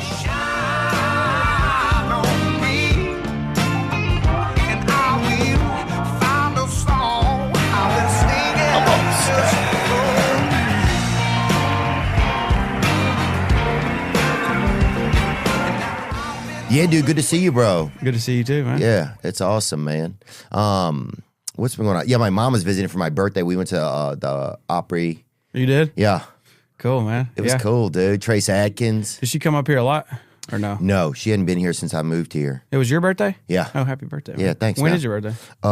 2 days ago, March 19th. Okay, cool. So, yeah, my parents are in town as well, but I'm trying to get them to move here. So. Oh, you are? Yeah, I'm working on that. That's been going on for the last few weeks now. So we'll see. Yeah. Yeah, dude, your dad's so funny, dude. Yeah, he's the man. He's unreal. Dude, because we went on, we went with, is it Morgan Wallen, the foundation, Morgan Wallen Foundation? Yeah. Yeah, up there to Greenville area. Yeah, during the flood stuff? Yeah, during Hurricane Helene, yeah. And your dad came, and it was awesome, man. They had the food truck. They had, they were doing food drives, and I met some people up there. We went and visited the houses and stuff. That was awesome. Yeah. That was a cool day, man. It was good. I wish we did stuff more like that more often, I guess we could, but. Well, I think that's why, you have a foundation that can do it when you're not able to do it. For sure. But yeah, I agree with you. It feels good to actually get out and do it yourself. You know what I mean? Yeah. It can be a little stressful. You gotta keep it timed up right to where you're not sticking around in one place too long and all that stuff. You gotta be a little tactful about it, but it's good. Yeah, and Tony Vitello, is that his name? Mm-hmm. Yeah, Vitello, dude, he came out. He's the best. Yeah, he's cool too, man. Dude, he's cool. He always helps with stuff involving our foundation, and we stay in touch on a regular basis. Y'all do? Yeah, I tried to invite him to a bracket the other day. I was like, You're probably not allowed to do this, are you? He said, no. Okay. All right. That's I'm in that bracket, baby. Oh, yeah. I tried to invite him into that bracket. You and me are tied right now. I think we're in first. Yeah, we are. I saw that. Yeah, we are. I checked this morning. Dude, yeah, one thing that was crazy about your dad, though, he was fasting whenever we were doing that. That's right. He'd been on a 40-day fast. Yeah, he's done that for like as long as I can remember. I remember him like when I was growing up, he would just go and like stay out in the in the wild, you know, in a tent or something and just drink apple juice or something. I'm like, dude, how is this possible? You know, that doesn't sound like that. That sounds like hiding from your wife. Yeah, he needed some space. Didn't have enough money to get a trailer or something. But I just didn't, because it was crazy because I'd just been looking into fasting because people say it like if you fast it'll help like eat away the cancer cells that are in your body. So when he was like, I've been on 40 days, I was they like, say that only takes like a couple days to do that. What you're talking about, right? Yeah. Like if you fast for a couple days, it'll do that. Yeah, I think. I don't know. Yeah. No, that's what I hear. Once you get past 48 hours. Yeah, I think what he was doing it for was spiritual purposes. Yeah, that's what he used to do it for, and that's probably what he's doing it for now. Yeah, a team of researchers from MSK has shown for the first time that fasting can reprogram the metabolism of natural killer cells, helping them to survive in the harsh environment in and around tumors while improving their cancer-fighting ability. But it just blew my mind. I was like, God, this dude's on 40 days. Put this dude back in the Bible. Yeah, I mean, dude, I don't understand how that's physically possible. You know, I pretty much have been for the last little while fasting until, you know, noon. I'll do my workout and like everything in the first part of the day without eating. Yeah. But I can't imagine going a whole day without doing it, to be honest. He's got some bandwidth on him, man. Yeah, he's a pretty strong-willed guy. He's always so chipper, dude. Yeah, I'd love getting to hang out with him. That was probably, and he would tell stories from like being in the military and stuff. Some of that stuff is bonkers. Oh yeah, some of that stuff ain't gonna be repeated on here. Yeah. He makes me look calm, dude. That's the crazy part. You start talking to him, you're like, oh well, some of this checks out for sure. Yeah. It checks out. We don't need a DNA test in this family. But you said they're moving down here. Yeah, I'm trying to get them to. We'll see how it goes, but I'm working on it. I've been talking to him about it for a while. But, you know, just somebody uprooting their entire life to come somewhere. But me and my sister live down here. It's a tricky, you know, it's always tricky getting stuff like that to happen, but we're working on it. Yeah. Yeah, that's a lot, man. Is it, I know you have a son, Indio. India. His name's Indigo, but I call him Indy. Indy, yeah, right. Yeah. What's that been like, dude? Because that's been probably one of the biggest things in your life, I'm sure. I mean, outside of your, I mean, like, yeah that's crazy. I mean, I think I don't even know how to ask that question. I think it just gets better and better as, you know, the older he gets. I mean, it's always been cool, but, you know, when he's 4 years old now, he'll be 5 this year. Just the personality that keeps coming out and the relationship that you build, you know, and he's got a little sass on him, like he's got a little attitude, you know, which is I like that spunk, you know. Like yesterday my dad was telling him he was trying to get him to eat. It's kind of a task to get him to eat, to sit still long enough to eat, you know. And my dad was like, "Hey man, if you don't eat, I'm gonna put you in the bedroom. You gotta go to sleep or whatever." You know, I don't know exactly what my dad said to him, but he looked at my dad and he said, "I don't want you to stay here anymore." Oh, dang, brother! Wow. But I mean, like, it's just hilarious, you know. Just and you're behind your dad. You're telling him like, yeah. Oh yeah. Just anything to keep him rocking. But he's a sweetheart. But whenever you get him, he's almost too sweet. He's too nice to everyone, like people he doesn't know. You know, yeah. Like, hey man. We don't like everybody, man. We don't know these people, man. Stranger danger, baby. Yeah. So I'm trying to teach him a little bit of that, but he's wild, definitely. He emailed me the other day asking me to send him some Zens. I was like, dude, you gotta. I couldn't believe he figured out, you know, how to get a hold of the iPad like that. I was like, I'm not really big on letting him, you know, sit around with an iPad, but I guess he got my nieces or something. She probably had him send. Or he probably had her send the email, you know. Yeah. Hey, Haven, type this out for me. 3s or 6s? Does he? Yeah. Does he have 3s or 6s? I just downgraded to the 3s, man. I'm weaning myself off. Are you? I don't know. I just be putting 2 in instead of 1. That's great, dude. That's just a little bit of mouth math, homie. Yeah. But you'll see a dude with like 11 3s, and I'm like, bitch, just get a damn 20 or something. That's like Andrew. Oh, yeah, your cousin? Yes, Oh. yes. He'll have a multitude in there. He's only on the citrus though. He's hilarious, dude. Well, I'll ask you about him in a little bit, man. All right. What does your son have like a favorite song of yours or anything? Yeah, it's a song that's not out yet. Like this album that I've been working on. This is the first time where it seems like he's really starting to put two and two together. You know. Yeah. I would come home after I'd been writing and I'd show him songs. This is the first time that he's ever cared, you know. And there's a song called "Eyes Are Closed" on my record, and I brought it home that night. You know, we wrote it that day and took it home that night, and I was just playing. I wasn't really playing it for him. I just had it kind of playing in the background because it was my first time hearing the demo of what we had just done that day, and he was in the background. And he kind of, you know, moseyed on over there and started being like, "What's this?" You know. And then after it was done, he said, "I like that song, Daddy." Really? And it was like the first time he had ever done that, you know. So it was a special moment for me, something I'll never forget. And he said, "Play that again." Oh, you know, and I was cool. like, "Yeah, like, this song's a hit for me no matter what," you know. So that was the first time I had really seen him, like all those, you know, dots start connecting. Yeah. And I bet that's special. For a while, he thought that "Soul" by John Michael Montgomery, he thought that was me singing. He was like, "Play Daddy's fast song." He called it the fast song.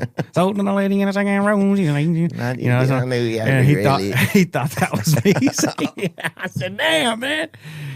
I mean, that dude sounds pretty good, but come on. Yeah. He's just bidding on pigs at his daycare. Yeah. Probably. Well, I went down in the Grundy County. Yeah, that. He called it the fast song, and I had to finally broke it to him. I said, "That ain't me, dude." Yeah. Oh yeah, and in the email he sent me, he's like, "Yeah, you need to listen to my father's hit Cotton Eye Joe as well." And I was like, yeah. Okay. Well, we are from Knoxville, you know. He's seen that sign a few times. That checks out, man. As you make more music, so the new album, "I'm the Problem." Mm-hmm. As you make more music, because you have been so like prolific, I think that's the word. What does prolific mean? I think that's the right word too. Okay. But I don't know if either one of us should be. If there were the dictionary guys. yeah, dude, definitely. It's like producing much fruit. Yeah. Producing much fruit, foliage, or offspring, actually. It says. I ain't been that prolific in that term, but yeah. Presenting one plentiful, it says. Producing many works. But does it get tougher to like, okay, how do I not have a song that's similar to a song I previously had? Because when you have so many songs, does that get a little bit tough, or what's that like? Yeah, I think it does. You know, like, has there been a great song that's like you guys have put together, and then you're like, oh man, it's just a little too close to this, or? Well, for this album, I feel like I just didn't let it get to that point. You know, if at least if I was a part of writing it, you know, I can't remember exactly how many ones I was and wasn't a part of writing. But if a song came in from as a pitch, I kind of knew immediately. I was like, oh, these people are writing. This might have made my last record, maybe, probably not. But you know, it's like that's what it felt like to me. Right. A lot of the pitches were that. Yeah, because I guess people are just going. They don't know where your next step is and who you are. There was a select group of writers that I kind of told a little bit what I was trying to accomplish. You know, and I feel like that really helped me find a certain one of the sounds that's on my record. But for me, when I'm writing, I kind of, you can kind of tell from the idea almost if the song is going to be similar or not, and that was something that was tougher for me because a lot of the things that were successful and that were easy in the past were just like whiskey drinking, like all that stuff. And I've kind of just almost explored every angle of that that's possible, yeah. Like there's still some possible ways to get that in there. But I tried to dig deeper, man. And I a lot of my guys that I write with, we kind of kept at least for me, when I was writing, we kept 5 or 6 guys. We didn't always write together, but that kind of core group of guys, we all just had a good sense of what we were shooting for, and just trying not to say the same thing that I've said before, and incorporating new things. So I feel like it was harder. I had to work harder. Yeah. Like, what do you mean? Like finding new angle, like drop in? Yeah, just finding new angles and just thinking up ideas. And there's or just maybe somebody had an idea and they brought it in, and I'm like, well, that's pretty good. But like trying to find a way to make it something different, like sounds like that idea would have been on the last record, but maybe I can flip this or flip that into making it something that's more unique, So just trying to dig deeper and not just saying, oh yeah, not just being content with something, Oh just yeah, digging taking deeper. it easy. Yeah, just digging deeper. And because you can kind of it's funny. I was talking to Charlie Handsome the other night. Dude, that guy's bro. Him and Marissa, is that his Marissa? Yeah, Marissa. Yeah, bro, they're hilarious, bro. They are hilarious. She's so funny, dude. She kind of keeps him in check. I feel like they're the pairing, both of them. Because he's kind of rough around the edges. Like maybe it's not a crazy thing to say about him. No, definitely not. I think he'd probably agree with that. Yeah, he's just so real. He's pretty blunt guy. Yes, pretty blunt. Yeah. Yes, he is. Which I've always loved that about him. When he first got to town, I guess that was probably we wrote If I Know Me. I mean, that had to be either 17 or 18 when I first met him. Wow. And 2017 or 18, not when I was 17 or 18 years old, but he kind of, I think he came from LA, so he had like this, I don't know, I guess it's different out there, if it seems like it's like a dick measuring contest out there a lot. Well, people are probably, yeah, that could be true. And I think he had brought a lot of that mindset to Nashville, and whenever we were first writing, I'm like, hey man, you ain't gotta be like that, like it ain't like that here. Yeah. So we just, and I would give him a hard time when he would be acting like that. I'd always, talk shit and stuff. So we just became instant friends, like that kind of friend. I could see that 100%, dude. Yeah. Cause what did I say? Oh, he gotten married, right? And his wife one night, I think that she probably had a cocktail or two and invited me to their wedding, right? Yeah. And I had to work that weekend. But I saw pictures. You went. I think Hardy went. It looked like a good time. I mean, it was a beautiful wedding, man. I mean, it really, really beautiful. It was on an island somewhere. Yeah, in Isla Mirada. It was like, you heard of that show Bloodline? Oh yeah. It was it was that compound where that was filmed. Oh damn. So it was legit. God. Yeah, but and then when I saw him, I said, "Hey man, I'm sorry I couldn't make it to the wedding." He's like, "Well, we weren't really expecting you there." Yeah. I don't know if I was in the damn wedding. I don't know if they was expecting me there. I showed up about an hour before it was supposed to start and left before it was over. But I was proud to be there, man. It was cool. I really appreciated it. It was cool. But he's just like, look, man, we don't super know each other that good, he said. Right. But it was so like just the realest shit ever.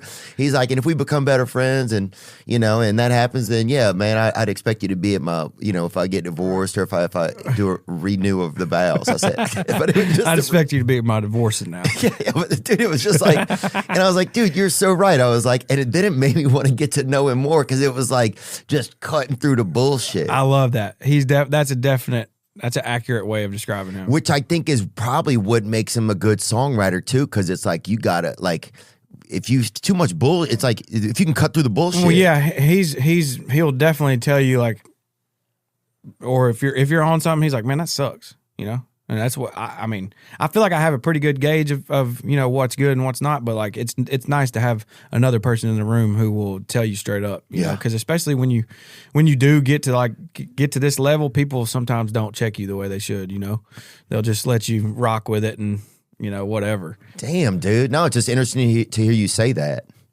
I had a guy a few years ago. I had taken out a guy. We went to lunch and. He's married and we're both straight, but we went and had lunch together and thanks for clarifying, man. But yeah, he's been like a manager of like some of the most popular comedians over time. And I was talking to him, he goes, well, you kind of have to evolve with your audience. He's like, if you going back to kind of what you said earlier about like, some people probably present songs to you that would have been great an album or two ago. It's like, damn, that would have been, but it's like you evolve. Yeah, I mean, you can't blame, can't blame them. Not. You know what I mean? You can't expect them to know what's in your head, what you're going to do next. Yeah, and they only have like the footprints that they've seen you leave so far make that they can even judge on. Right. Like I've heard Wasted on You. I've heard that 2.0 18,000 times, wow. in my inbox. A lot of them don't even make it to me because it gets snipped before it even gets to me. But yeah, I've heard plenty of them. Oh yeah, so for it's just sure. Like I understand it, but you can't settle like that. Yeah, yeah. But you also don't want to go too far either, because then your fans are like, this dude, what's Yeah, he just on? Chris- what's his name? What's Chris he doing? Gaines? Is he just taking a lot of mushrooms or something? Like you can get that guy too. This manager one time he goes, one thing you have to evolve with your audience. If you try to hide that you're evolving or that you're growing, because your audience also grows, right? Yeah. So he's like, if you try, it can be a trap sometimes to try to just fit your current feet back in your old footprints. And I just thought it was interesting to hear somebody say that I'd never really thought about, because sometimes you're like, oh, this worked and I got to stay right here, but you're not there anymore, Yeah, and I mean, even if it's just subtle changes, it don't have to be like huge things, Yeah, you don't have to come out and do like a Mozart style. Right. Like my last album, I had plenty of trap beats and stuff like that. This time, I was like, hey man, let's tone that back a little bit. I'm tired of it. I'm tired of hearing it. So if I'm tired of it, they probably tired of hearing it. So just like certain things that you can still get that same swag or you can accomplish certain things without doing the same exact thing. You know? So it's just simple stuff like that in some cases. Do you feel like you've always had a pretty good like instinct about that kind of stuff? Like, is that something that you think you really have? Like, you kind of can feel? I like to think so, man. I feel like I can tell when something's getting tired, and yeah, I don't. That's a gift, man. Yeah, I guess so. Maybe God gave me that. I don't know. But I've also learned from people in my that I've been around for the last 10 years who I feel like I've learned from and that have helped me with that as well. I don't think I was just fully I think I had a knack for it already, but I think I've, developed it and learned from people as well. So yeah. I've always had a tough time, like, because I've always been like a do-it-yourself kind of guy. Like, I feel like I know what I'm doing. Like, I work hard. But then recently I've had to like realize I need help more. It's like, I can't always give this guy a hard time. I need to, you know what I'm saying? Like, I can't always butt up against every wall, because I'll just do that. It's just my nature, because I don't want help a lot of times. Yeah. Man, that shit has been. That's a big deal. Yeah, it's been getting better though recently. Yeah. Even just little things. I just started noticing it's getting a little bit better, and the irony is everything's been easier. Yeah. The more I let help come in, I think there's certain areas in my life, like with music, I've always I've been a good teammate.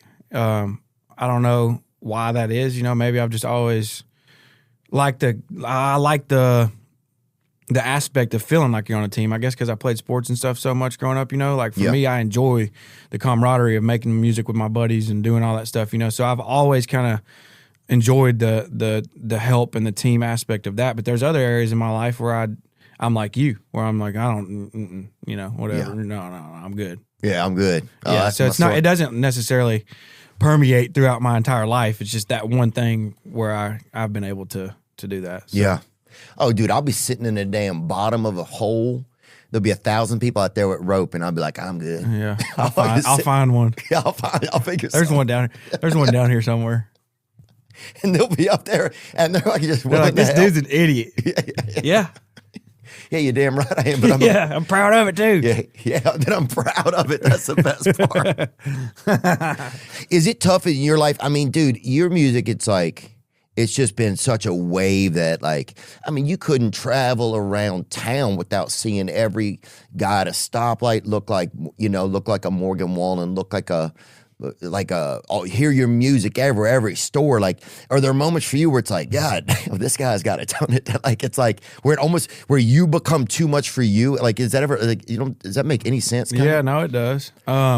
It's still weird, and there's parts of that I don't like. I mean, I think anybody who has to deal with that, it's not ideal. It's not ideal to go everywhere, and even if you don't get like, bothered, you were on edge the whole time because you thought you might. It's like there's just not a lot of there's things that you just don't do anymore. Yeah, you just don't do them anymore. Yeah, but that's okay. That's why I've taken up hunting so much. I think because I can go be with my buddies.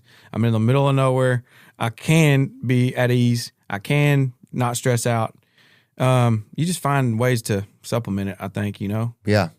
It's kind of funny that you can't really go to a bar anymore because there'd be too much hassle, and it's probably best thing for you. It's definitely the best thing for me, I mean, if you're using a bar as a specific example, that's definitely the best thing for me.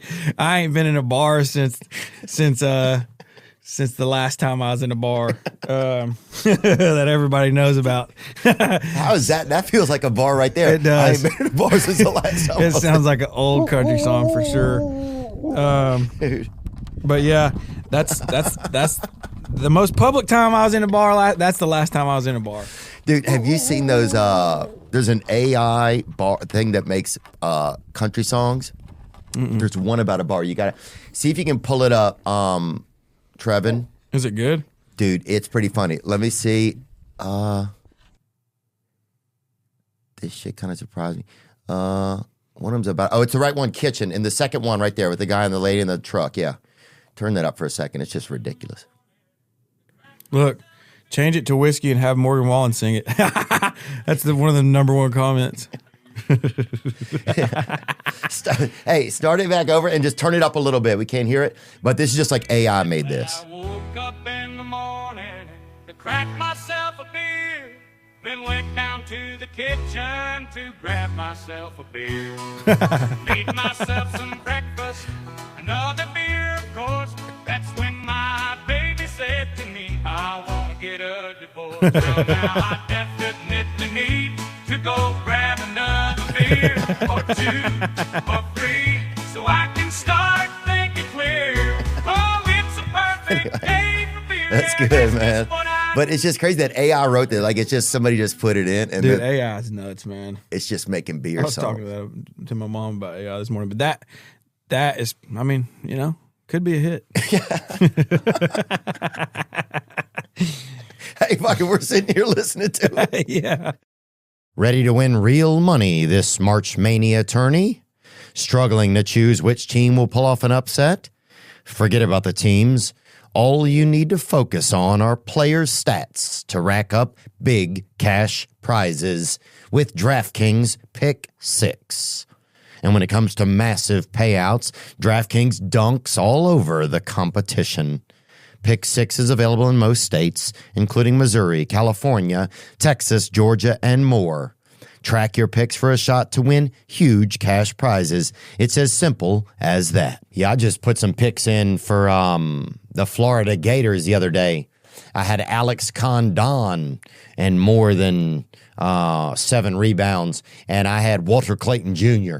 and more than 14.5 points. Download the DraftKings Pick 6 app now and use code Theo. That's code THEO for new customers to play $5. Get $50 in Pick 6 credits.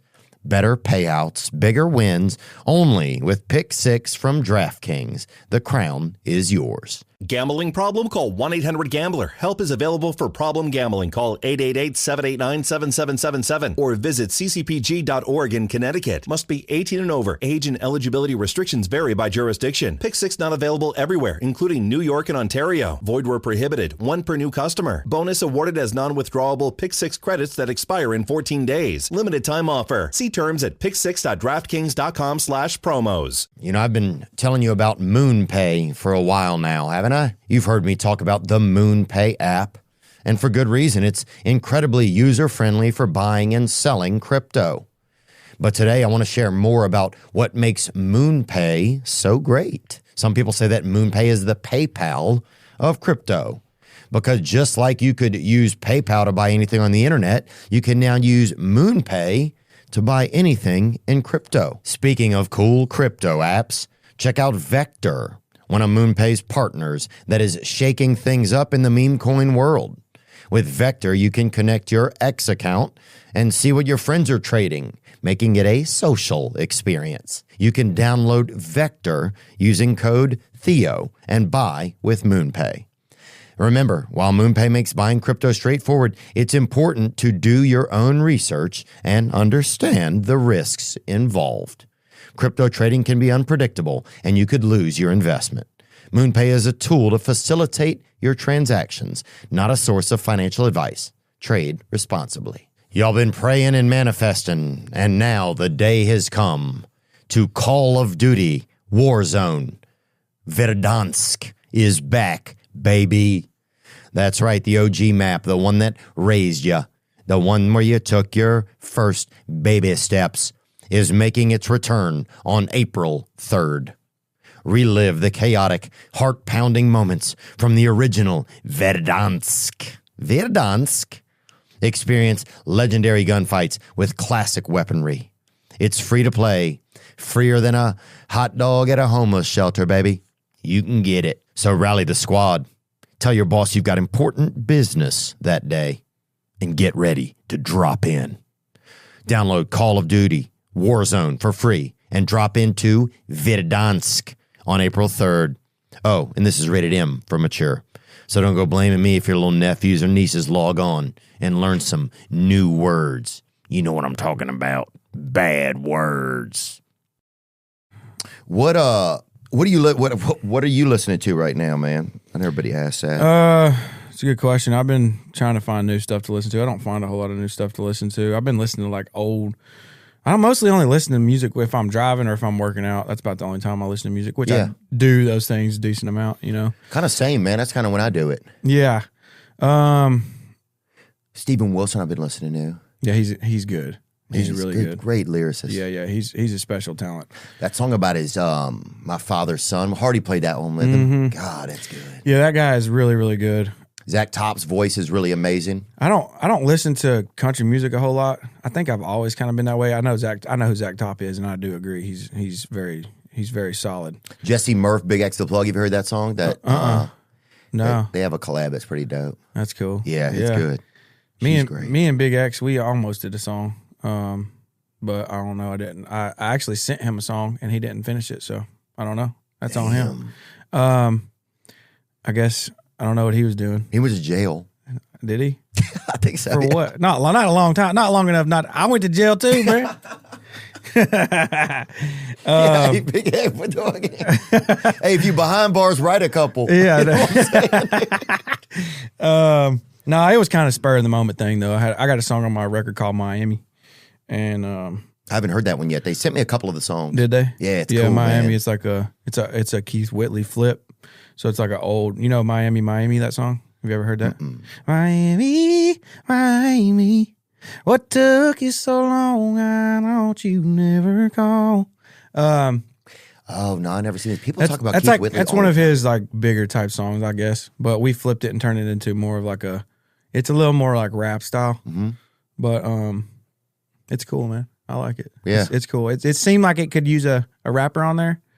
I didn't end up using a feature. We ended up just making a second verse. But it's one of those songs where it wouldn't be surprising if we got like a remix and did that. Yeah. You know what I mean? Once it's out and all that stuff. What you're famous, like you guys had this whole these different walkouts that you did over the years, right? Mm-hmm. Really fun. And thanks for letting me be part of the one in Nashville. Yeah. Do you have a favorite one that kind of stood out to you? And no judgment to any of them, but was it Neyland Stadium is, that's my home. That's where I grew up. And Peyton watching put games. Those pads on? Peyton, that one was really good. The baseball team one we did was really good too, but that Peyton one, that was one of the, it's hard to beat. Anything that happened those two nights at that stadium, I find myself just being like, yeah, that's pretty, those are like the, some of the best memories I've had. Yeah. Oh yeah. With shows. So sick. He's so He ridiculous. came out looking like he was actually about to go play with his facial expressions and stuff. Hey, I think half the boosters wanted to sign some boosters. I think we're trying to holler at him. Probably. Hey man, you got another year eligibility. We'll find something out. Yeah, man, that was special, dude. So cool. Yeah, but the walkouts they're just the energy that comes from those. It just could last you. I mean, maybe not the entire show, but it'll last you a while, And then once you get out there and compound the energy that comes along with the actual show, it's just. It's a rush. Oh yeah. Yeah, there's that coach right there that we put that water on. Yeah, Heupel. Yeah. Oh, he's thugging. He's big thugging right there. He was, dude. What else has happened? So, you have your the first time you're going to play your new album will be at Sand in My Boots Fest? I'll play some of my album there. Okay. The album comes out on the 16th. I play on the 18th. I'll play some of the new stuff. That's another thing, man. It's hard picking set list at this point too. Oh, that gets real tricky. Do you do that yourself? You kind of organize it? Yeah, me and my band do it together. It's a lot of it's data driven. Because you can see, which songs the majority of people want to hear. Like, oh yeah, you're always going to miss somebody's favorite song. You're probably going to miss my favorite song, you know, in some sets. Just trying to figure out a way this year, since I'm only playing 20 shows.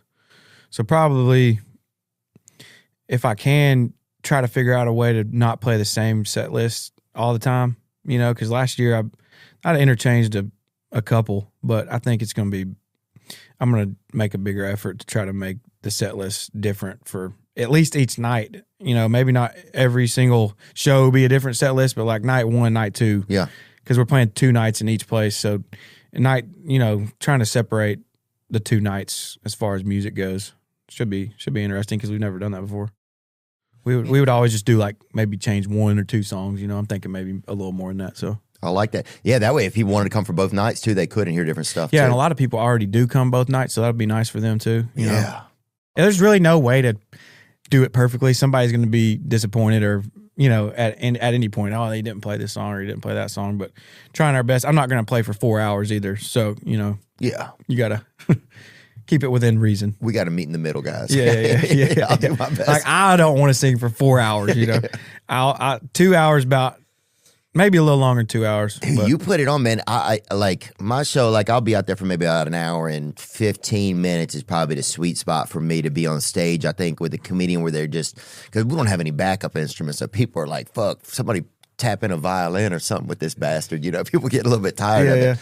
But I can't, and that burns me out, man. I used to do 2 shows, now I only do 1 a night. But I can't imagine. Oh, you used to do 2 shows in one night? Yeah. Back to back? Yeah.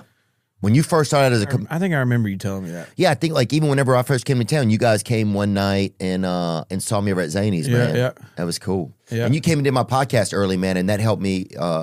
It helped give me some just support in the community. So I didn't even realize it was early, because to me, I'd been listening to you for like a little while, you know, so I already knew you and knew about you and knew your story and everything. So it wasn't like, hey, come do this weird new guys podcast. I already knew who you were. So well, it's just support. You know, it was nice to have some support right when I got into town. So yeah. No, I'm glad we got to do it, man. Damn, that was in 2020. Was it really? God, dang, bro! Look how happy you were. I think I got. I'm joking, dude. We both look happy. That's the pictures we picked. I look like I'm in pain. You look like you just came from the dentist. I look so white. Yeah, I think we had bad lighting then. Golly. Hey, we bought some better lights. Look at Pasty Boy. What's up with the free time now? So you go hunting. Where do you guys like to go? Well, all over the place, man. I got a farm outside of town that we've been, you know, planting and I think I saw some deer out there. Getting all the agriculture right. I don't think you've been to my farm, have you? Oh no, maybe it's been your house. Yeah, you just been to my house, I believe. But yeah, so we got deer and turkeys down there. Oh yeah. So that's pretty much what it's geared towards. It's a really good. We bought it. It was already a really good turkey farm, and then we've just been adding a lot of the agriculture and all that stuff to try to make it a better deer farm.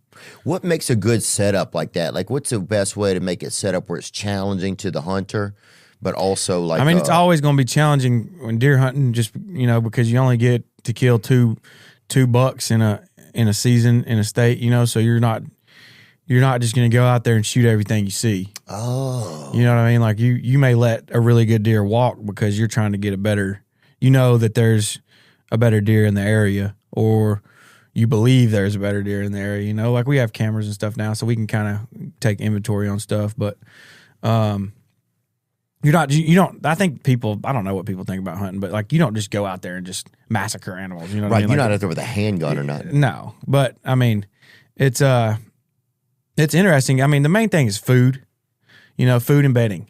That's really all. Those are the 2 main things that you need to have a good hunting farm. Okay. As long as you got the type of bedding that they want, and preferably the type of food that they want, then you're going to keep those deer on your farm, because they don't need to leave to go find either one of those. Right. They're happy. So they'll stay in their home range and they'll stay there, and you can grow them, you know, like we don't want to, you at least try to get them to be 5 years old. And that's minimum that what we want to do. You know, depending on where you're at in the country, people will let them get older. It's a little different, I think, depending on your land, because, you know, like if you spend all this time and money, and then you got your neighbor who, if your deer walks across to their property line, they might shoot it before you were planning on shooting it. So it's a little bit of it can be a little bit of a game.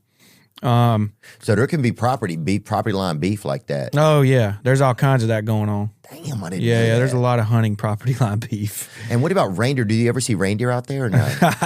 I ain't personally came across one. My son did just get a reindeer call, and one of my buddies from Alabama made him a reindeer call. No way for Christmas? Yeah. Oh, it's hilarious. It was dude. cool. Bro, you have to use that with him. That's pretty cool. Imagine that, dude. You're a kid and you think it was a nice reindeer call you're bringing in Santa, dude. Yeah, he thinks that's what he's doing. I mean, that would be. I don't even think he's actually tried it. Like he, I guess that was probably last Christmas. So he's just got a lot of new interest and stuff this year. So I think I came home this past weekend and I was working on my turkey call just in my mouth, and he was trying to like mimic me and stuff. It was hilarious, dude. He's just screaming basically. Is it fun to watch him kind of grow? Like, has it been interesting? Is there moments where you see him learn something and you almost see him learn it? Like, does that kind of happen? Yeah, it's cool. Like I've been working on him on how to catch and stuff. I've just been using like a soft basketball that I've got one of those, just basketball goals you hang up on the door. And this is so much fun when you're a kid. I use it more than him still. Yeah. You're just making him rebound for you. Yeah, every time I'm on the phone, I'll just put my headphones in and just start shooting for like 30 minutes. Since it's been cold, especially. Yeah. But yeah, just, when we first started, he couldn't do it. And then, a couple weeks later, he's like catching and, he can catch a bounce pass now. It's just like, just seeing those things progress in such a short period of time is cool.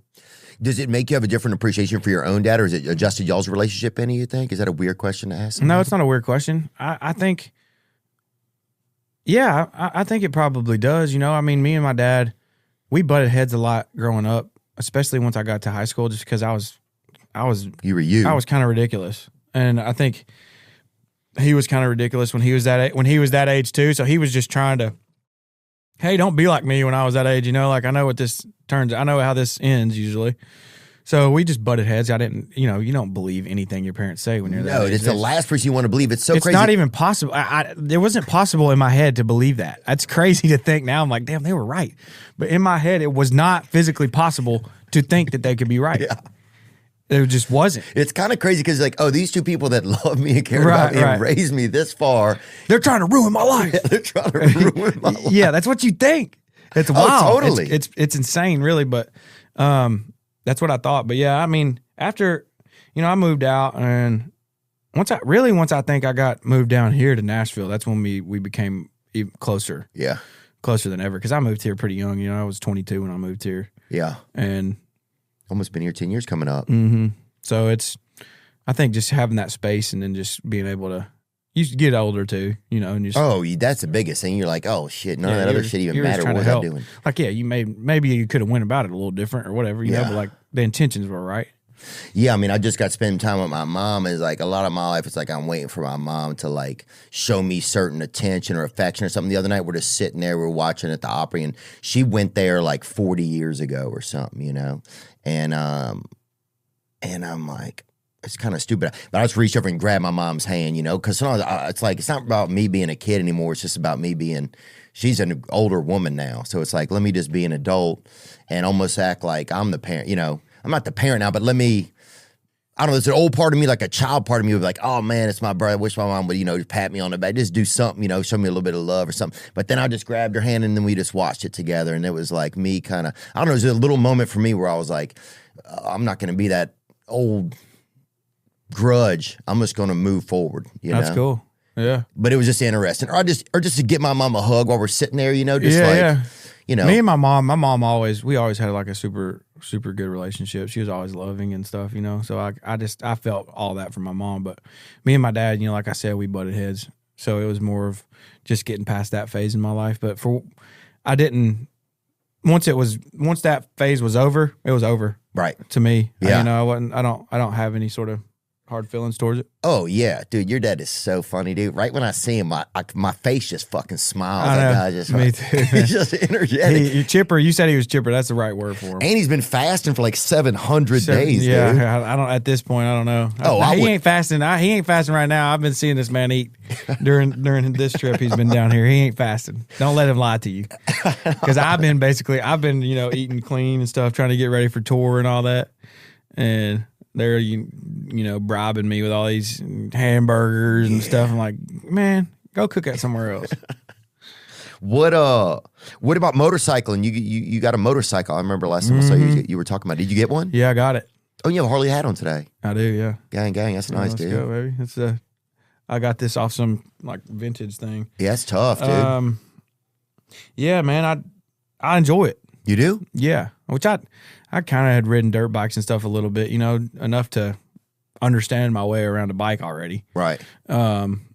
So me and Cody and TD and a few others, we all got bikes. So look at that shit. I'll buy the cologne, whatever they're selling right there. It does look like that. It really does, huh?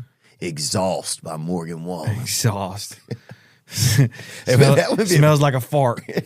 That wouldn't be a bad cologne, though, dude. Smells like Morgan Wallen's farts, man. Or what if you had to blow to start that thing? What if you had a fucking one of those breath things on? I'm surprised I don't. I'm surprised. Has anybody ever had a motorbike that has that on it? I'm sure they have. I'm surprised I don't have that on every vehicle I've got. Shout out to Davidson County. Sorry, man. That's hilarious. No, that's a handsome picture, man. That looks nice, dude. Thanks, man. But you get out there. I like it because it's like you got your helmet on. Nobody knows who you are. You get out there. You got to focus on it too. You got to be. You ain't on your phone. You ain't doing anything else. You just thinking about what you got to do on that bike. Yeah. So I enjoy that aspect of it a lot. You like, at least me, I physically can't do anything else other than, think about what's going on this bike. Be locked in. Yeah. So Yeah. I like that aspect of it a lot. You'll be riding and then all of a sudden it's 5 hours have gone by and you just don't realize Really? that happened. Yeah. Damn. I got to get out there sometime. I'm just so bad. I'm bad at being in motion. Well, that might not be for you then. Yeah.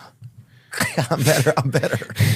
What do you mean? Wait, what do you mean? Keep going. I'm bad at just like being in motion and having to think at the same time. I'm more of a stop and think. Well, then move. What are we thinking about though? Just anything, whatever the next thing has to be. It's just hard for me. Like I think. Well, you can just be in the back of the line then. Yeah. I'll be in the back. You can just follow us. Yeah. Yeah, I would be I don't want to be at the front. Okay. Yeah. Or the middle. The middle is probably the safest anyway. You can be in the middle because you're protected in the back. You're protected in the front. You don't have to make any decisions. You just follow the decisions. Yes. That's where I need to be then. You should take Harry. You should go take Harry's motorcycle class. That's who we took our class from. Really? He was Is it cool. good? Yeah. I mean, I learned things I didn't know. Yeah. And, it wasn't easy necessarily either. There was things that were challenging. Do y'all go in a pack when y'all go out there? I've ridden a couple times by myself, but I would have somebody following me, like my security or just anyone. But we mostly just ride at least in groups of 2. And a lot of times groups of 4. That's tough, man. Yeah, maybe I'll have to get out there. I got to pray about that. I don't want to. Don't let me. I'm not influencing you at all. Yeah. Yeah. Okay. Thank you. Yeah. Yeah, I don't want to be out there just like listen. I'm the problem. You can just get in the sidecar. Me and you ride a little German sidecar. Yeah, dude, your cousin Andrew and I are friends, man. Yeah. He's a dude. He is okay. Your family is funny, dude. You guys We've got a lot of characters in our family. That's what you have, dude. Even when I remember when you first told me I met you about your Uncle David or somebody who would come Uncle to your David. holidays. Oh, yeah. And then just different people you would tell me and then getting to meet your dad. And then Andrew and I have become friends over the years. He's hilarious, dude. Yeah, he definitely is hilarious. Went fishing with him. That dude he'll start fishing anywhere. You pass by a Chase Bank and he'll cast over there and put what are you trying to catch, man? Frog top on there just because there's a bank. Yeah. He'll catch he'll catch a safe deposit box over there, 12 pound, brother. Oh God. But he's just good. He took us out to some property. Him and Ben Weprin, I think is the guy's name. Yeah, Ben. Yeah. And we had a blast, man. But he's good. Where'd y'all go to? Hole and Wall? No, we went to Oh, you went to Ease? Yeah. Yeah. We went to Ease, and it was cool though. I hadn't been there. God, that's beautiful. That place is immaculate. God. Yeah, that was good. Got some man. big fish in there. It's a beautiful spot, man. But does he hunt with you? Does he hunt? Does Andrew hunt with you? Yeah. Some he does. Yeah, I like hunting with him. He works for Field and Stream, so he travels a lot doing that job, which I think is a really good job for him. He loves it, man. Yeah. So Yeah, he's talented, but he's hilarious, dude. That's been we all keep telling him like he should have his own YouTube channel or something. Really should, just man. a series of some sort. And this is the things that happen to that guy. I'm like, dude, I don't know how this has occurred to you, but the world deserves to hear this. Yeah, that's the thing, brother. The world deserves to share in your pain that you're dealing with right now. Yeah, because the things that happen to him are just unbelievable, man.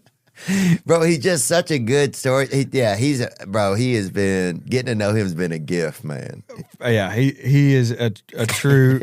He's a treasure, man. He really is. He's a national treasure. He's a buried treasure too. I mean, he is buried right now. Buried. We keep. I mean, no, he's great. Maybe he'll take this and he'll watch this clip and go start his channel. He's entertaining. Yeah, man, he's just entertaining. He's E to Z to be around, and yeah, that Field and Stream job with him is perfect. And he could do both. He could have that job and do. That could almost or be find a way to put them together. But that's what I'm saying. It could be part of the same thing. You couldn't find a guy that's more perfect for that. Has there been something nice that you kind of got yourself as a gift that you started, feeling like you were doing pretty well? And I mean, a trip you took or anything? Yeah, I mean, I used to be probably a little more frugal than I am right now. Yeah, same. I don't like going to get stuff. I don't like shopping for stuff too. Yeah. I'm trying to think if there's anything that I was just really splurged out on. I got a couple watches and just things like that, and then I got a couple nice cars. I mean, I don't feel like I'm over the top big spender guy. Yeah. And a lot of times. What was your first car? Do you remember it? Yeah, it was a Jeep Cherokee. Was it really, dude? I got a freaking Jeep Cherokee, dude. You do right now? In Los Angeles, I have a car there. It's got like only 12,000 miles on it. Oh, this thing had a lot more than 12,000 miles on it. Really? Yeah. It was a white Jeep Grand Cherokee. I think it was a 95 if I'm remembering correctly. Dude, I like those cars. It was not a bad car. I mean, it wasn't, whoever had it, it wasn't the most, it was like that right there. That's exactly what it looked like. God, those bitches were tough, dude. It's exactly what it looked like. Yeah, I had the damn Ford Escort, 84 Ford Escort. Pull that bitch up, dude. If they'll even allow you. Sometimes Google won't let you look at them anymore. Them bitches are visually outlawed. That shit will it'll remodel your eye line when you look at that bitch, dude. God damn, that bitch looks horrible. I hadn't looked at it in a few years. Yeah, that's pretty bad. Especially that one on the right, that blue one. God, dude. That one pulled up. Yeah. Oh. And barely pulled up. That bitch pulled up slow, dude. And it's got a 2-cylinder in it. Bro, it had a fucking outboard motor engine in it. You had to steer it like with the reverse way, like you have to do a John boat. Yeah, it had a boat motor in it. Steered it from the back. And dude, somebody stole my passenger seat in that bitch. Really? Yeah. So if you had, was it only a 2-seater anyway? No, it had 3 extra little seats in the back. Okay. But they weren't even a bench. It was 3 individual little bitty seats. Somebody taped 3 booster seats right there. You either had to have 3 kids that were triplets, I guess, or a couple small buddies. But somebody had stole my damn passenger seat, dude. Did you ever get it back? Somebody were eating at a Burger King and somebody stole that bitch out of there. And but then people had to get in. They get in the car, but they couldn't sit right there. Dude, I'll tell you put this. A couple blankets down or something, or what? I don't know, whatever, dude. But the one time I picked up a dude, I was getting him to buy me alcohol at a gas station. I was skipping school, and he got in, this kind of homelessy kind of guy. And he got in, instead of sitting in the back, he just got on his knees right there in the passenger side. So I'm driving, and he was your friend? I didn't know him. No, he's like a guy who I gave him money to buy me alcohol. Oh, okay. So, but anyway, I don't know why I'm telling you all this. I just cleaned out my car. Actually, I did not. That's not true. I just, I'm going to clean it out, though. I am going to clean it out this year for sure. Look, what I'm talking about is spring cleaning, and it's time to clean it all up. That's where Manscaped's Beard and Balls bundle comes in. You've spent all winter looking like a Louisiana swamp possum who just went through a bad divorce, baby. Chez les bons, chez les bons. It's time to tighten up, Chief. Nothing says, I'm back, baby, like just catering around your balls, baby. Grab the Beard and Balls bundle from Manscaped and get yourself right. They have all-in-one grooming with the Beard Hedger. Customizable trimming with 20 adjustable settings. Don't cut corners on your grooming routine. Upgrade to the Beard and Balls bundle from Manscaped. Visit manscaped.com and use code Theo to get 20% off plus free shipping. Or if you need it today, you can find Manscaped at a store near you. Stay fresh this season for everyone's sake. Level up your grooming game today. Let me tell you something chaotic that happened one time with podcasting. Jelly Roll was here, and we hadn't charged the batteries for the audio recorders, and they gave up halfway through it. And so, yeah, we lost about half of an episode there. But life in general can be chaotic, you know that, especially if you're in charge of order fulfillment from an e-commerce business. You know that's its own special kind of chaos. But with ShipStation, you can count on your day-to-day remaining calm. You never need to upgrade. ShipStation grows with your business, no matter how big it gets. It's the fastest, most affordable way to ship products to your customers, with discounts up to 88% off. Wow. Calm the chaos of order fulfillment with the shipping software that delivers. Switch to ShipStation today. Go to ShipStation.com and use code Theo to sign up for your free trial. That's ShipStation.com, code Theo. Today's episode is brought to you by BetterHelp. Let's talk about numbers, shall we? Traditional in-person therapy can cost anywhere from $100 to $250 per session, which adds up fast. But with BetterHelp Online Therapy, you can save on average up to 50% per session. That's right. With BetterHelp, you pay a flat fee for weekly sessions, saving you big on cost and on time. Therapy should feel accessible, not like a luxury. With online therapy, you get quality care at a price that makes sense and can help you work with anything from anxiety to everyday stress. With over 30,000 therapists, BetterHelp is the world's largest online therapy platform, having served over 5 million people globally. Your well-being is worth it. Visit BetterHelp.com/THEO to get 10% off your first month. That's BetterHelp, HELP.com/Theo. So you got the new album coming out. Is there a moment where you feel that the album is finished? Is there a moment where you're like, I just can't, this is far enough? Could you keep going on an album? Like, could you keep fine tuning it forever? Yes, for sure. Yeah. So that's a real possibility. You can overdo it? Yeah. Oh. The powers that be will give you a deadline if you want certain things to happen. You know, like, do you want your vinyl to be out, to be ready by when the record's ready? Things like that. So you kind of, they give you a buffer because they know you're not going to have it in time. They got a buffer for the buffer. They got like a 8-week buffer, I think, that they put on me. But those time limits are healthy, I think, because especially, it's not like we wouldn't work. We worked really hard on this album pretty much since tour was over. I've been writing and, just recording all that. So, we recorded 50 or 51 songs and cut 13 or 14. Wow. Really? Yeah. So what happens to a lot? You just kind of decide this doesn't fit here right now, or you might hold them? Some of those songs were songs that I wrote. Some of them weren't. So if I didn't write them, then they'll just, whatever happens to them, not up to me anymore.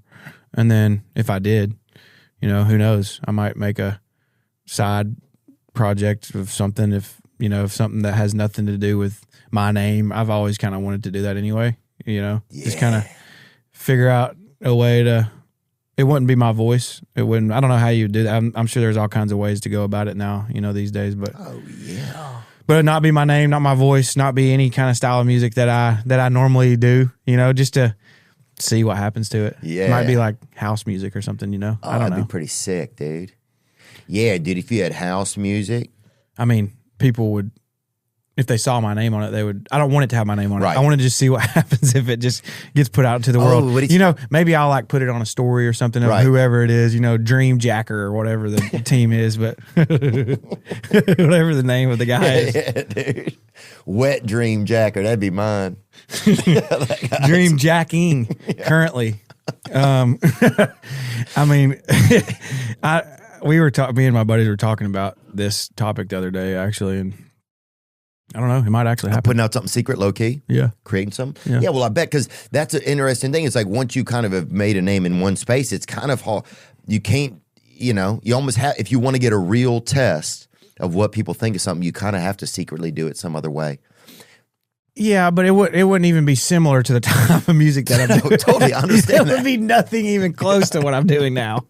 It would be like, I mean. I like house music a little bit. Yeah. So I'll listen to it working out or driving or stuff, like melodic stuff. I like melodic stuff. Like that kind of stuff? Yeah. Yeah, I like But Rufus, I feel like a lot of that stuff doesn't necessarily have a lot of words and stuff, So maybe what if I took a song of mine that didn't make my album, but it's got a story, it's got all these things, what would people like that? I don't know. Dude, started thinking of this about 2 years ago. So they have like you go to these nightclubs and stuff, and they'll have like John Summit, these different kind of guys who are playing like house, like trance or whatever it is. It's just people doing dope really late at night and just doing like this, whatever that is. I don't know the difference between all of those styles of music. It's like, it's one style of music. I know there's subgenres and all that, but yeah. Same. I don't have a clue. But I'm always like, why don't they have a more like country or like, why is it always like if they had remixes of a lot of great country music like that and you put it to that same type of shit because a lot of people want to still go have that environment, but sometimes you get tired of that music. It just gets kind of old. So if they had remixes of some dope country shit, I'm like, if they had two country DJs that came out, I feel like it would be so sick just doing remixes and shit. It would be cool. I'm surprised they don't have that already. Me too. Me and Caleb Presley thought about trying to do it, but then it was just like, just don't have a lot of time, And that becomes something too, is like there's things you want to do and you just don't have enough time, Yeah. Yeah. And it's smart for you to realize that. I mean, it'll be like, well, I'm going to quit my job. It pays all my bills and, go be a mason. It's like, well, maybe don't do that. Yeah. So, yeah. Under a neon moon. Just fucking remix it, fucking Brooks and Dunn. Before you go, man, you have some amazing artists that are going to be on some of these tour dates with you. Yeah, I do. Did you have to call them individually and ask them? How'd that kind of go? Because some of these are idols, really, in the industry. Well, I feel Miranda. I'm good friends with Miranda. I'm good friends with Brooks and Dunn. So that was pretty easy. Yeah, I mean there was already mutual interest. And that's something that's kind of been a conversation for a little bit longer than just this year. So that one kind of just worked itself out between them and my managers. I'm good friends with Thomas Red as well. So that one they were all. He's nice, huh? He's super nice. God, what a nice guy. He lives nearby, I think. Yeah, I think you're right. It just all kind of happened pretty naturally, but I mean, it's unbelievable to me. Like I haven't really this page that's pulled up. I mean. Just to see the people that are opening for me, it's like it doesn't even make sense, Miranda Ella Langley, she's a new. Yeah, she's a badass. Or she's newly more popular. Yeah, I'm not going to say she's new. I don't know about her history. I don't either. But Miranda Corey Kent, I'm not familiar with him. If it's a man, it is. Yeah, he's good too. I'm gonna have to check him out. Yeah, Ann Wilson, she's a Christian artist. By trait, but she's dabbling in the country music world. She's really good. She's on our agency, so she is. Yep. You started. I'll have to check her out. Oh, Gavin Adcock's out there with you. He's too? a wild that man. Fucking guy's wild, dude. I love that guy, man. Oh, dude, yeah. He's fucking like I see. He'll eat a damn 3-pack. I saw him eat a 3-pack of beers. He probably did. Oh, he'll eat fucking 2 beers, dude. Yeah, he doesn't give a damn, dude. He played offensive line for Bud Light for a couple of years, I think. Hey, there is nobody like him. Dude. He's fucking.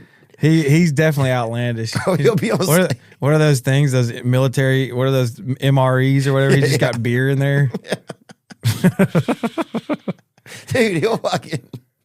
But he's entertaining. He's entertaining. He's got a good voice too, and his music seems like he just keeps getting better too. So I'm happy for him, man. I got to tap in more with him. I saw him play with Kid Rock and them on one of his shows last year. Dude, I'll say this: Bob Ritchie, his live performance, dude. No, he'll let him have it, won't he? Bro, I was fucking.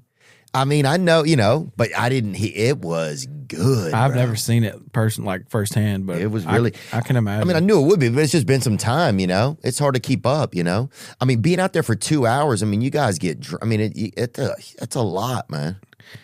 It is, man. It can be for sure. I mean, depends on how often you do it too. I mean, if you're doing it.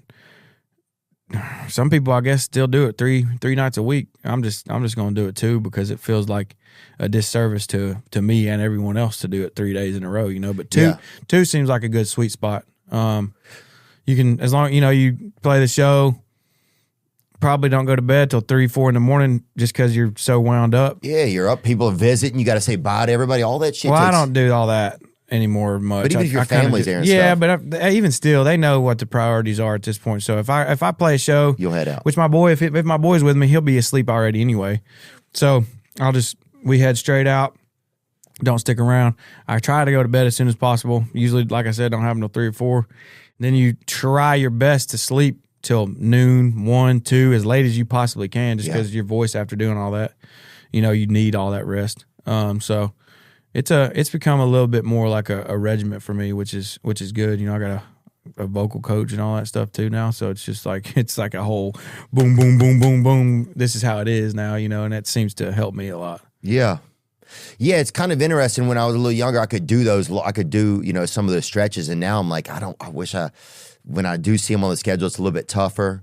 Not comparing comedy and what, No, but it is. I mean, but it's still the same thing. It's like a regimen. It's like, I got to sleep in late. And it's like, well, that kind of sucks because now it's like, it's kind of hard if you wake up at 10 to go back to sleep for 2 more hours just because it's light out. It's really hard. It's hard, but you need that 2 more hours of sleep. Otherwise, I'm going to be edgy, and I won't be able to, I might not want to go work out. Just all the little things like. Yeah, it is. It's important. Because it's just about getting yourself back on the stage for that next. That when it's time to go, it's time to go. Yeah, I mean, back in the day, which we weren't playing 2-hour shows back then either, but we would play six shows in 1 week, So I don't know how. It just had to be young, I guess. It wasn't like the only regiment then was sleep till 4, start drinking at 5. You know what I mean? Like that's what it was then, and we're gonna be good. Ain't that right? Bro, hell yeah, that's the Gavin Adcock national anthem. Yeah, right I think back in the day, if I had a camera on me like Adcock does now, they would be probably saying some similar stuff about me. But he's a little more bold with it, I guess, than I was. Well, he's really he's fucking, he'll be on stage. People, I think he's like, people are throwing fucking beers. He just has beers bouncing off of him. He's an animal, dude. He'd be like, the PA system's shut down, but we gonna still fucking perform. He just yell. He'll hollow out a beer can and just yell out of it and shit. He's fucking doing all kind of shit. He is ballsy, dude. His personality's cool. He's a fun guy. Very entertaining. I got to tap into more of his music. I haven't listened to a lot of his music. Yeah, you need to get him on here. Yeah, I do need to. People say that we look alike a little bit, but I think they're just being nice to me. To you or him? Well, one of us, dude. Oh yeah, you got your drink here, man. You brought this today. That real tea. How's it going? Real tea, man. It seems to be progressing nicely. It's good. I like it. I like it on ice better. Yeah, bro. But I've always liked sweet tea better on ice. But because I'm trying to eat and live and drink and all that stuff clean. So for something that's actually healthy, it's good. Yeah. Yeah, it's good for sure. I like it. I like having a nice little can of tea or something. I'll keep a couple in the car. I'll drink them warm even. Do you? Yeah, I'll get a whole one in me at a stoplight. Yeah, I don't do all that. You don't? No.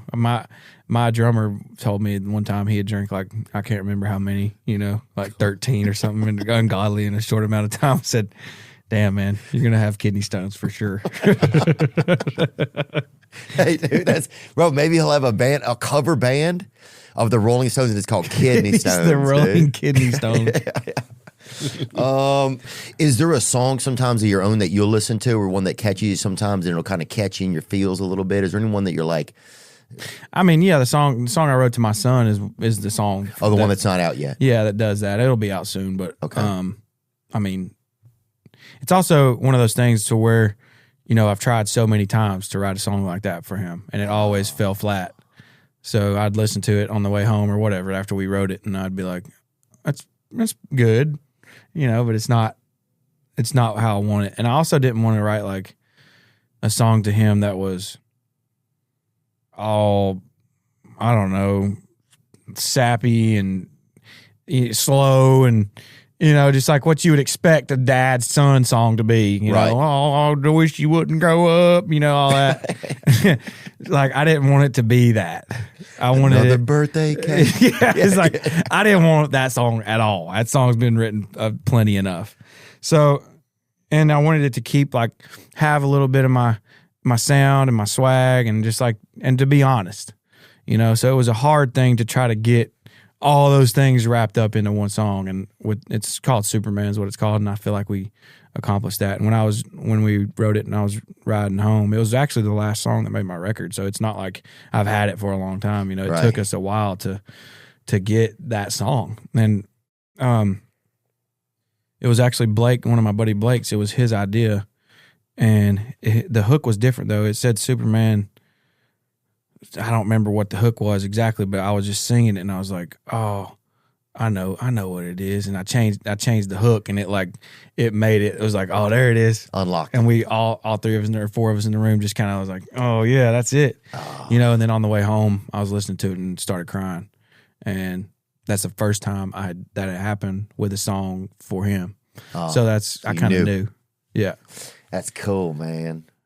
Yeah, man. There's one thing I've always thought you had very good instincts, man. I've always admired your instincts. Thanks, whether man. it's humor, we're joking around, whatever. You're fucking sharp, dude. You're a sharp fucking guy, and I appreciate you just supporting my podcast, and it's nice of you. And thanks for all the great music, man. That one about the mom. I wrote the book. Oh yeah, damn, that one sometimes. That's one of my favorites still. If I'm driving home at night or something, I'll listen to that one, dude. That's a good one. That one's like kind of puts me in a good spot, Yeah, I like that one too, man. Yeah, and what's the one about the mom? You talking about my mom? Yeah. Thought You Should Know? That one. Yeah. God, that one. God damn, dude. I pull over and cry sometimes. Do you really? I'm like, fuck, you can't cry and drive, you little bitch. This goes back to what you're talking about, thinking and motion and all that stuff. Yeah. Yeah. It is, dude. I'm like, this is too much. Morgan Wallen, man, one of the most prolific artists ever on the face of the earth, man. It's a pleasure, dude. I feel lucky to get to know your cousin. He and I are close, and just thanks for all the entertainment on behalf of everybody. And it's just been a gift, man. Thank you, man. I say the same to you. I appreciate everything that you do for me. Cheers, brother. Excited for the new album. Yes, sir. Now I'm just floating on the breeze, and I feel I'm falling like these leaves. I must be cornerstone. Oh, but when I reach that ground, I'll share this peace of mind I found. I can feel it in my bones, but it's gonna take